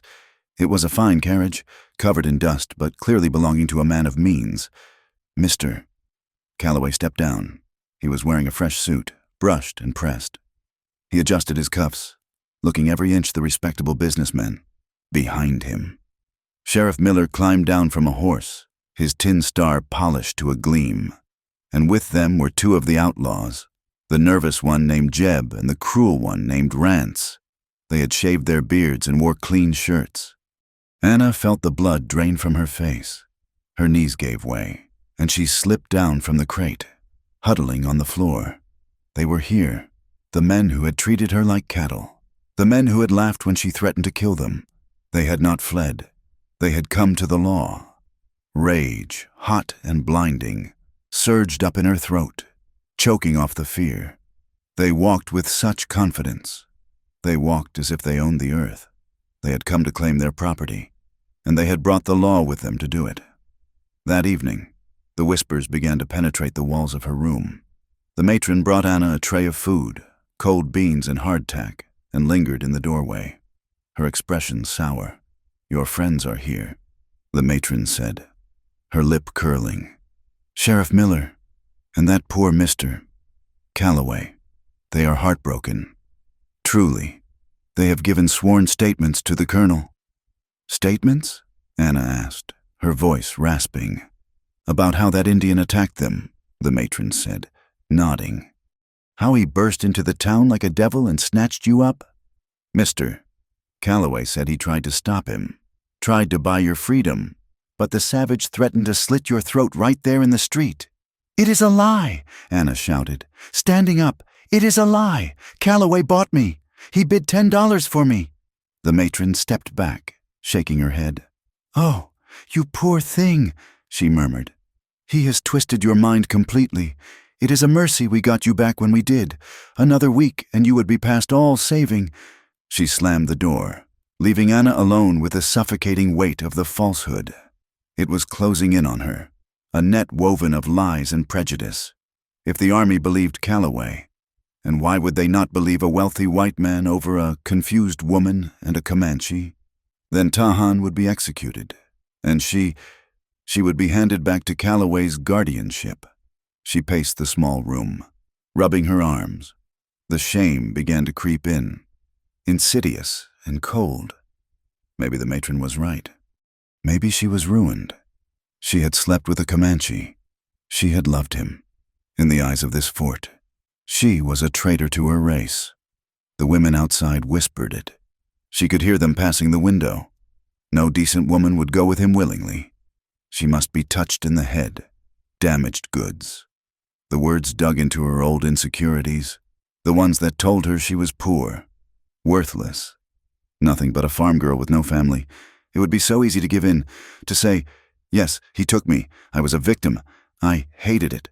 They would comfort her then, they would protect her. Tahan would die, but she would be safe. She squeezed her eyes shut, fighting the temptation of safety.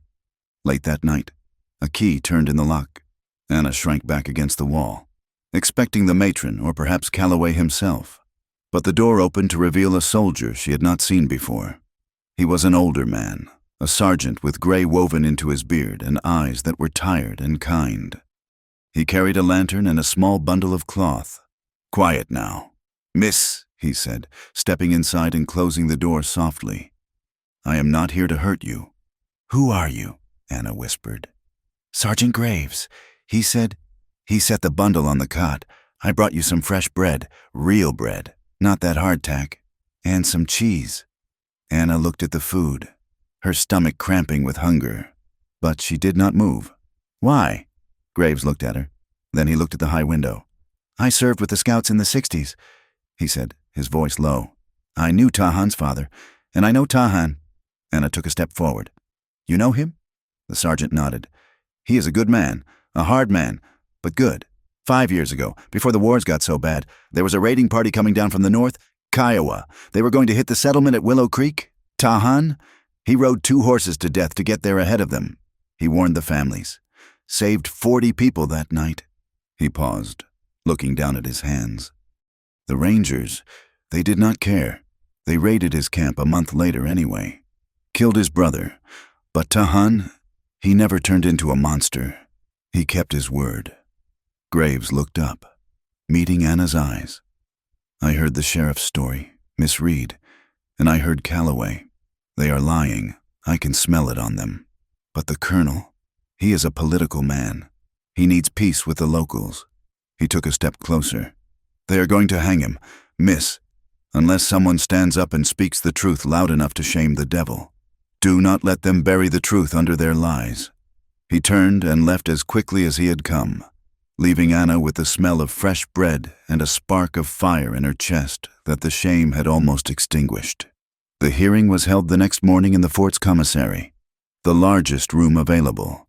It was a stifling space, smelling of sawdust, sweat, and the stale heat of bodies packed too close together. The room was full. Officers sat at a long table at the front, led by Colonel Mackenzie, a man with a stern, impatient face and a mustache waxed to sharp points.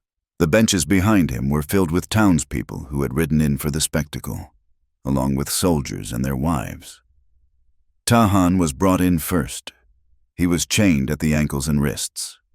He walked with a slight limp, likely from a kick in the ribs, but his head was up.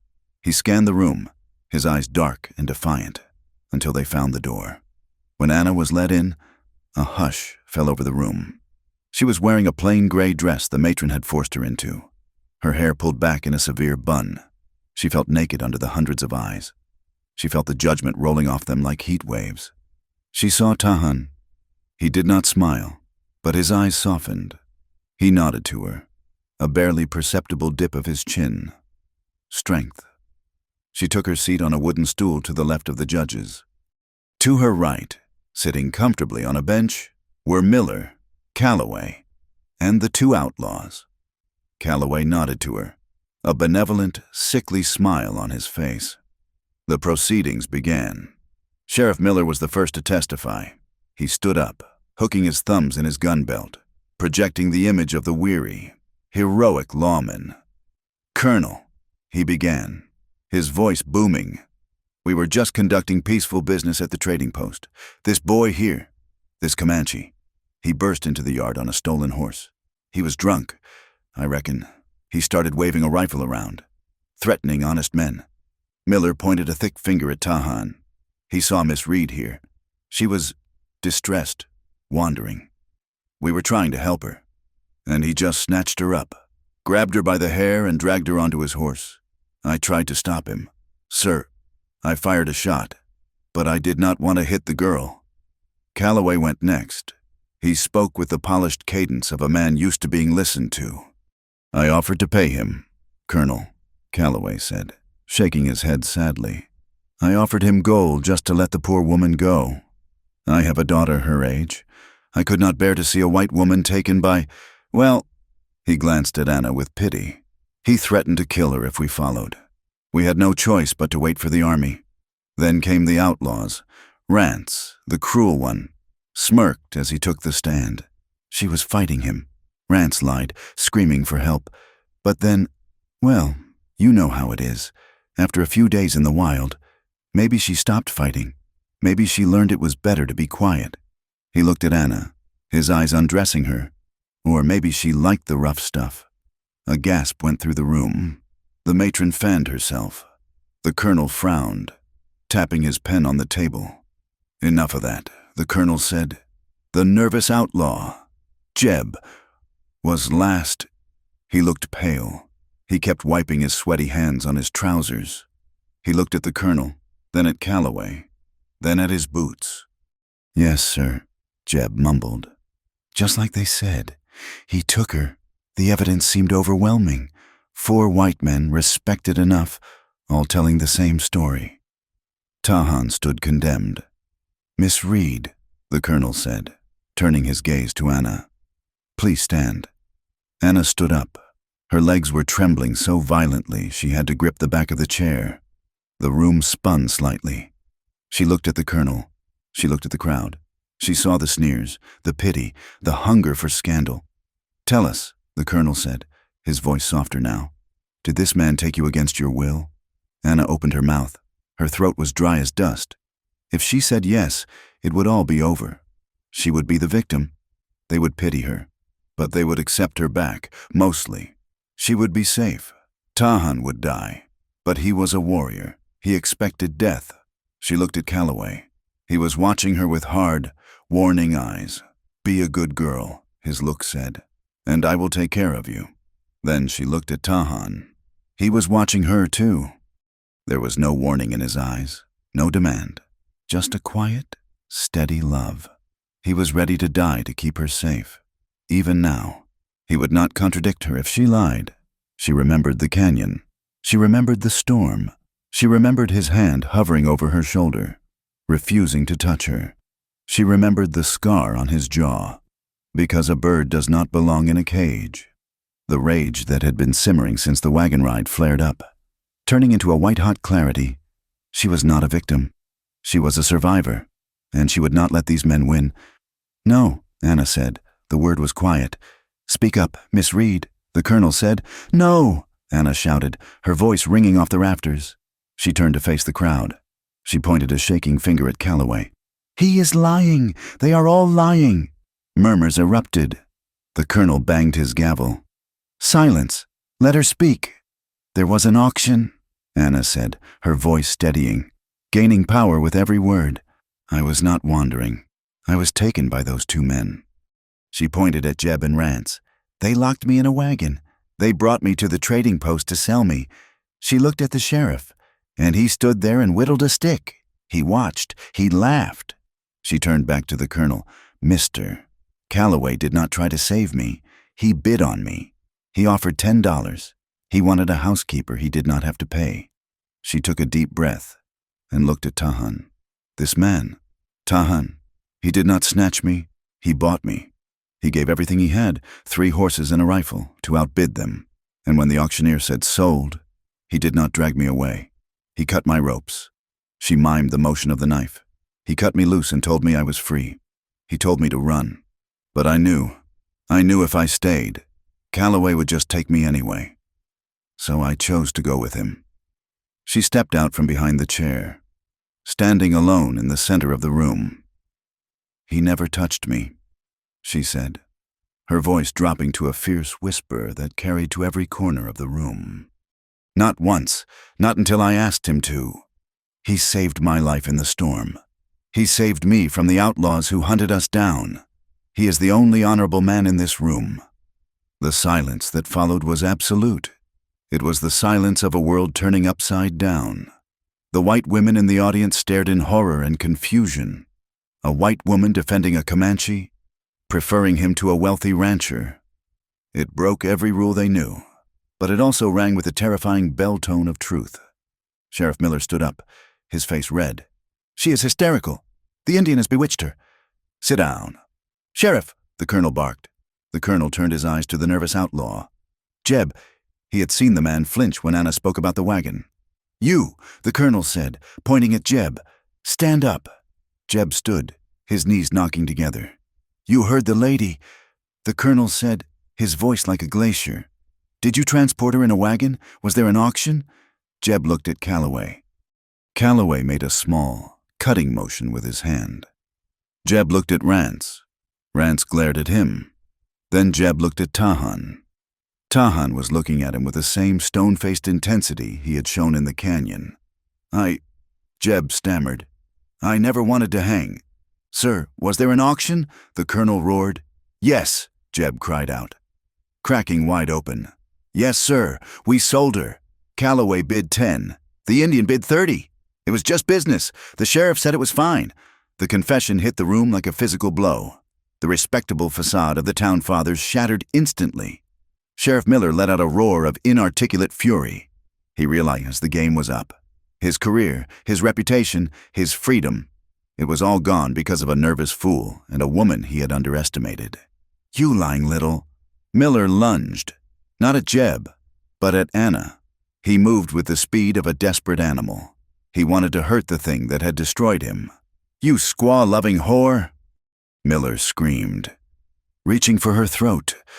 Tahan moved, even chained. He was faster than the white men.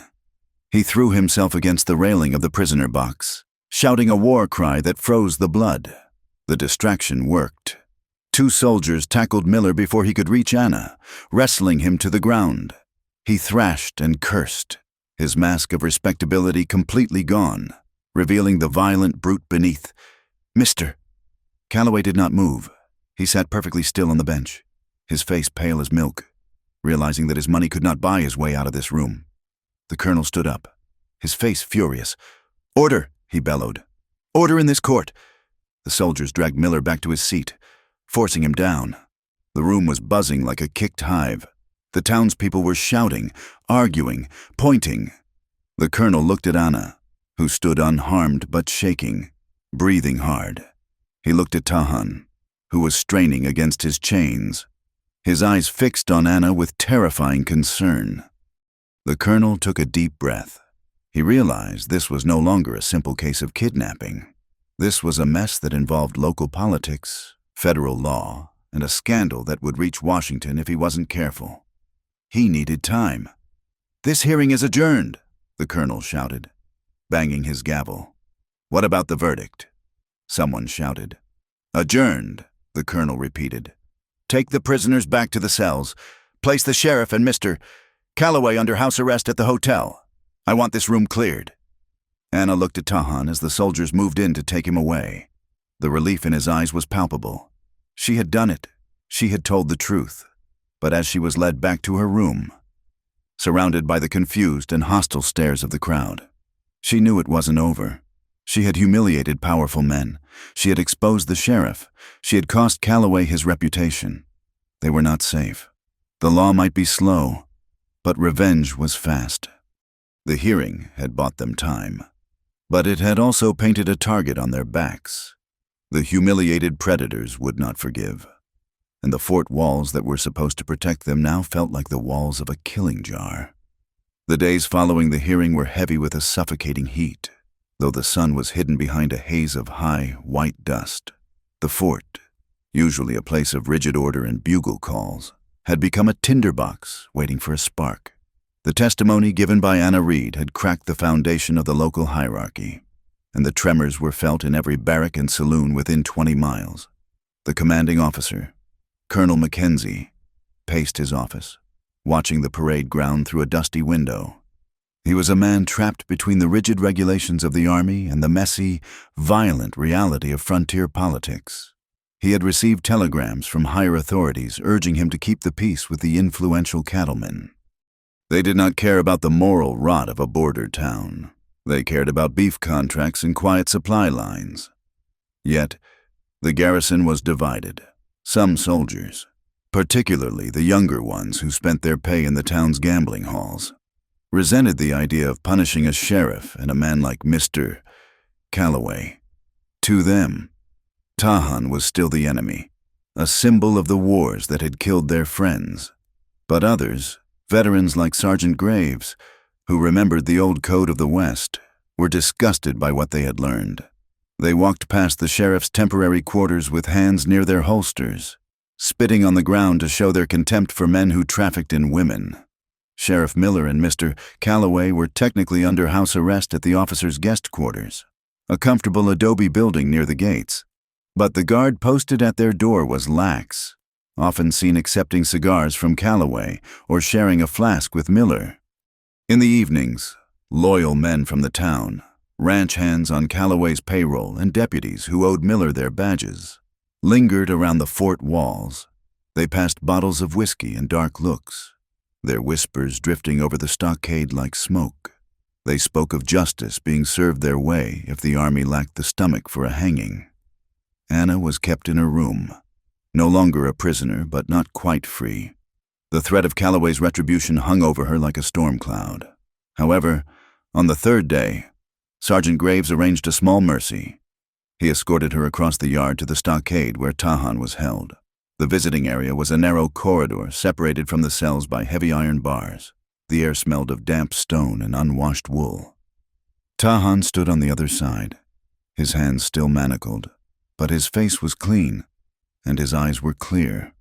When he saw her, he moved to the bars, the chains rattling with a sound that made Anna flinch. "You should not be here," Tahan said, though his eyes devoured the sight of her. "It is not safe. I could not stay away," Anna whispered. She reached through the bars. Tahan hesitated for a heartbeat, looking at the guard at the end of the hall, then stepped closer. He allowed her to take his hands. His skin was warm, his grip solid despite the iron cuffs. "They speak of a transfer," Tahan said low. "To a military prison in the north, if they move me. Anna, you must go to the mission. You must not stay here. I am not going anywhere without you," Anna said. Her voice was steady, hardened by the trial. Tahan shook his head, a look of pained frustration crossing his face. "Look at what I have brought you," he said. "You are a pariah now. The women in the fort turn their backs when you walk by. My people's camp is burned, and now men with rifles wait in the shadows to kill us both." He squeezed her hands, his thumbs tracing the knuckles. "I should have left you on the plane," he said, though the lie was evident in his tone. "You would be safe." Anna pulled his hands toward her, forcing him to look at her. "Your people were in danger long before you cut my ropes. Tahan and I was dead before I met you. I was walking and breathing, but I was dead." She pressed her face against the cold iron bars. "Loving you did not create this danger," she whispered. "It only gave us something worth facing it for." Tahan stared at her. The guilt he carried, the heavy, crushing weight of responsibility, seemed to lighten, shared by her strength. He leaned forward until his forehead rested against hers, the metal bar icy between their skin. For a long moment, they stood there, breathing the same stale air. It was a quiet, aching intimacy. In the midst of the prison, with the threat of death waiting outside, the desire that flowed between them was not a frantic spark, but a deep, steady current. It was grief and hope mingled together. A silent promise that their bond was not just a desperate escape from pain, but a foundation for a life they were fighting to build. "I will find a way," Tahan whispered against her skin. "Be ready." The guard cleared his throat loudly at the end of the hall. "Time is up, miss." They pulled apart slowly, their fingers clinging until the last possible second. As Anna walked away, she felt the phantom warmth of his forehead against hers, a shield against the cold stares of the garrison. 2 nights later, the moon was a sliver of bone in a black sky. The wind had picked up, rattling the shutters of the barracks and masking the sound of footsteps in the dust. The plan was simple and brutal. Calloway and Miller knew that a long trial would expose too many secrets. They needed to cut the head off the snake. They needed Tahan dead, Anna silenced or removed, and the records of the hearing burned. Around 2 a.m, a group of 6 men approached the rear gate of the fort. They were Calloway's ranch hands. Hard men paid well to do dirty work. At the same time, inside the guest quarters, Sheriff Miller struck the young guard over the head with a heavy bottle of brandy. The boy crumpled without a sound. Miller and Calloway stepped out into the night. Grabbing the guard's keys and rifle, they moved toward the stockade, meeting the men who had slipped over the back wall, across the parade ground. In the laundry barracks, Anna was awake. She was mending a tear in her dress by the light of a dying candle, unable to sleep. The door burst open. Anna jumped up, her heart slamming against her ribs. It was Sergeant Graves. He was breathing hard, his tunic unbuttoned, a revolver in his hand. "They are moving," Graves rasped. "Miller and his men. They are going for the cells." Anna grabbed her shawl. "We have to tell the colonel. There is no time," Graves said. "They have cut the telegraph line, and the colonel is in his quarters on the other side of the fort. By the time the alarm is raised, Tahan will be dead." He looked at her, his face grim. "Hide, Miss Reed. Get under the bed. Stay quiet. If they come here—" He did not finish the sentence. He turned to leave, intending to raise the alarm himself. Anna looked at the open door. She looked at the darkness where the stockade lay. She thought of Tahan in chains, trapped in a cage while wolves circled. She did not hide. "Wait!" Anna cried. She grabbed the heavy Colt revolver that Graves had left on the table, the same gun he had taught her to use during the long days of waiting for the trial. It was heavy in her hand, smelling of oil and steel. "I am coming with you," she said. Graves looked at her. Seeing the steel in her spine, he nodded once. "Keep your head down, girl, and shoot straight." They ran into the courtyard. Lanterns were swinging wildly near the stockade, throwing long, jagged shadows against the walls. Men were shouting. The sharp crack of a rifle shot split the night, followed by the roar of a shotgun. In the cell, Tahan had heard the boots approaching before the first shout. He knew the rhythm of a lynch mob. He had spent the last 2 days working a loose nail from the floorboard of his cell, tearing his fingernails until they bled. As the key turned in the lock, he had jammed the nail into the mechanism of his handcuffs. Twisting with a desperate strength, the lock sprung. The cuffs fell from one wrist, leaving him with a heavy iron flail attached to his left arm. The door swung open. A silhouette filled the frame, one of the outlaws. Raising a pistol, Tahan did not wait to be executed. He launched himself at the man. Swinging the loose cuff like a mace, iron struck bone with a sickening crunch. The outlaw went down, his pistol firing harmlessly into the ceiling. Tahan rolled out of the cell, into the corridor. 2 more men were there.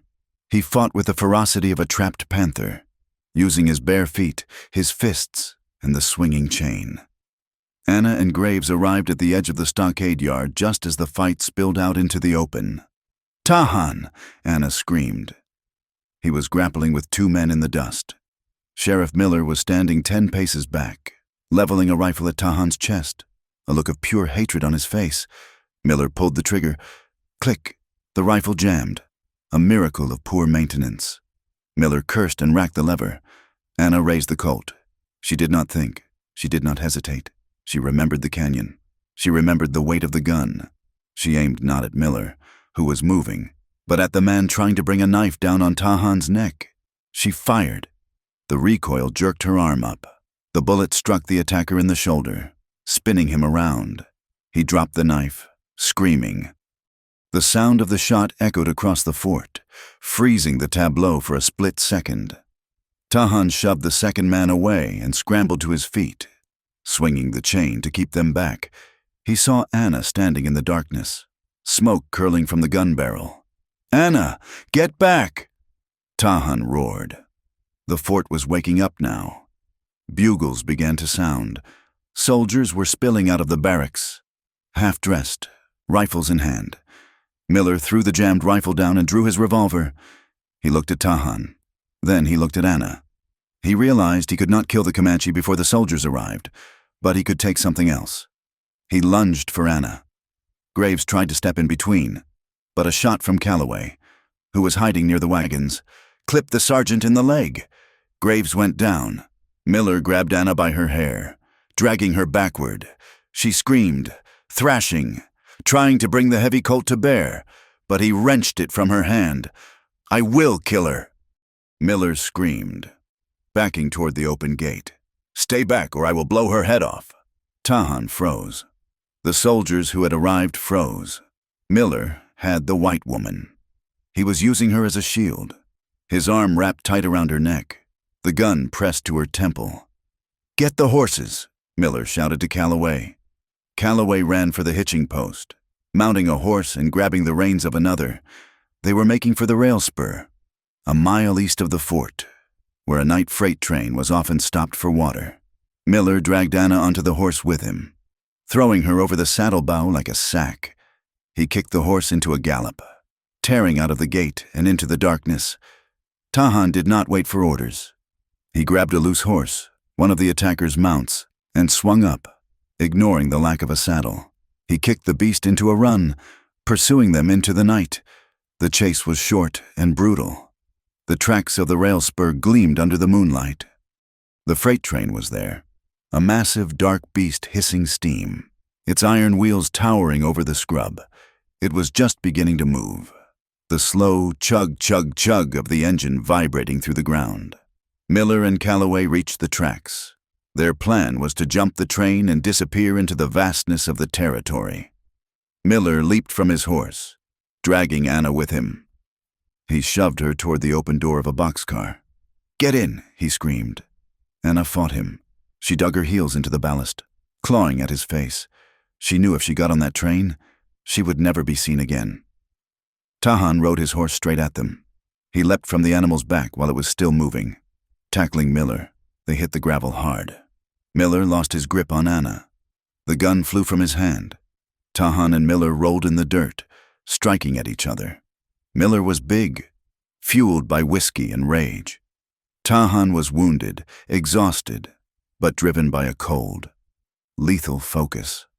Miller reached for a rock, intending to crush Tahan's skull. Tahan caught his wrist with a surge of effort. He twisted Miller's arm, forcing him back against the wooden ties of the track. A gunshot rang out. Miller went limp. Anna stood 10 feet away, holding Miller's fallen revolver. Her chest was heaving. She had shot him. She had ended the threat, but the danger was not over. Calloway had seen Miller fall. He realized his shield was gone. He looked at the moving train. He looked at Anna. He lunged at her, not to kill her, but to push her. If he could knock her onto the tracks, Tahan would stop to save her, and Calloway could jump the train. He shoved Anna hard. She stumbled backward, her heels catching on the rail. She fell, the massive iron wheels of the train grinding just feet from her head. "Anna!" Tahan screamed. He scrambled toward her, grabbing her boot and dragging her clear just as the bogie of a coal car rumbled past. Calloway saw his chance. He ran for the ladder of the passing car. He reached out, grabbing the iron rung, but Tahan was relentless. He left Anna safe on the gravel and sprinted after Calloway. He did not let the man escape. He grabbed Calloway's coat, yanking him back. Calloway kicked out, his boot striking Tahan in the wounded shoulder. Tahan grunted but did not let go. "Let go, you savage!" Calloway shrieked. Tahan looked him in the eye. "No." He yanked Calloway down. Calloway lost his footing on the shifting ballast. He fell between the cars. The scream was cut short by the terrible sound of iron on bone. The train did not stop. It rolled on, heavy and indifferent, carrying its cargo west. Tahan stood by the tracks, breathing hard, clutching his shoulder. Anna scrambled up and ran to him. They stood together in the moonlight, hands bloodied, clothes torn, watching the red lantern of the caboose fade into the distance. The silence that settled over the prairie was absolute. The source of the evil, the sheriff, Calloway, the threat, was gone. It would not return. They were alive.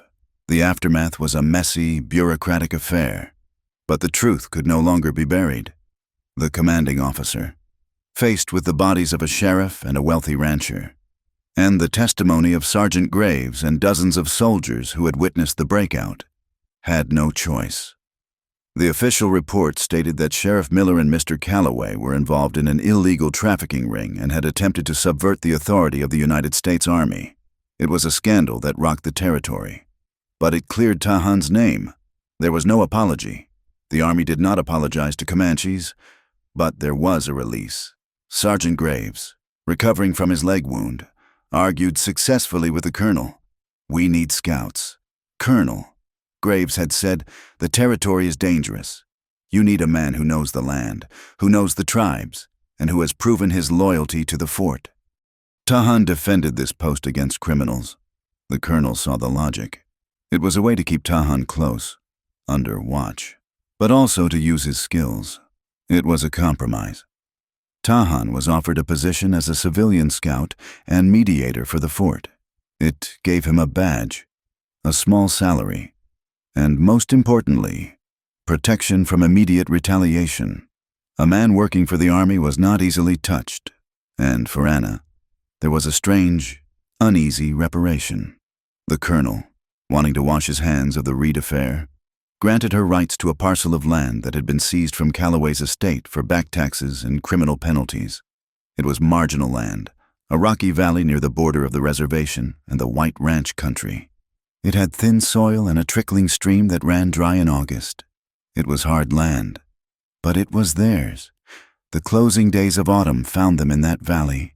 The sound of hammering echoed off the canyon walls. Anna and Tahan built the cabin themselves. They had no money for carpenters. They used scavenged timber and stones cleared from the field. The walls were rough, the corners not quite square, but they were solid. They worked side by side. Anna, wearing men's trousers and a heavy shirt, hauled river stones for the chimney. Tahan, his movements efficient and graceful, notched the logs. They spoke little while they worked, the rhythm of their labor a language of its own. Neighbors watched them from a distance.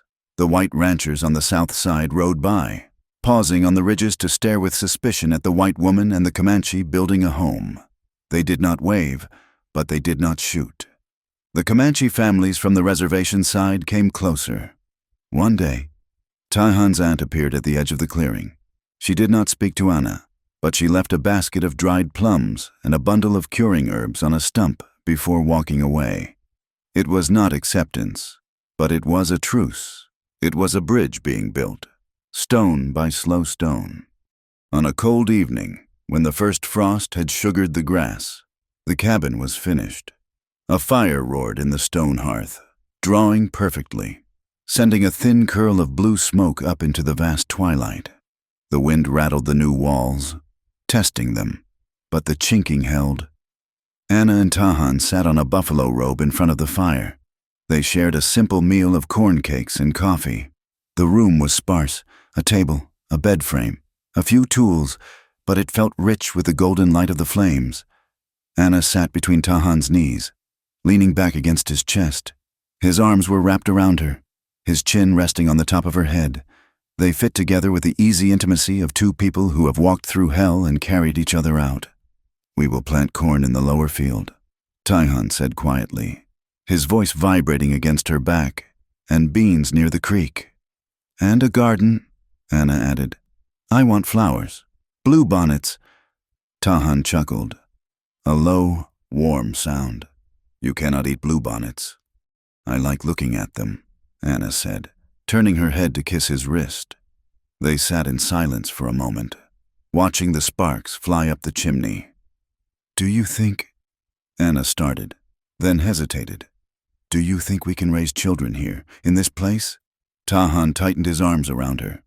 "If they come," he said, "they will be of two worlds. It will be hard for them. The world does not know what to do with a love like ours. They will face prejudice. They will face pain." He paused, pressing a kiss to her temple. "But they will also know the land. They will know the stories of my people and the stories of yours. We will teach them to speak both tongues. We will teach them that honor is not about skin, but about spirit. Anna turned in his arms, facing him. The firelight danced in her eyes, reflecting the fierce, unyielding love that had kept her alive. "They will be strong," she said. "Like us." Desire flared in the quiet room. The familiar, fierce pull that had started in a dust storm and survived a prison cell. It was no longer desperate. It was claiming. It was a celebration of survival. Tahan cupped her face in his hands, his thumbs tracing her cheekbones. "Yes," he whispered. "Strong." He kissed her, slow and deep, a kiss that tasted of coffee and promise. They moved together toward the bed they had built with their own hands, the outline of their bodies fading into the shadows at the edge of the firelight, wrapped in their shared warmth. Outside, the wind swept over the grass and the rock, howling across the unforgiving Texas landscape. The stars burned bright and cold above, indifferent to the struggles of those below. But in that vast, empty dark, a single cabin stood. A thin curl of smoke rose against the moon, and inside, two silhouettes moved as one, fragile, defiant proof that love can take root even in the hardest soil, even when prejudice and pain still surround them.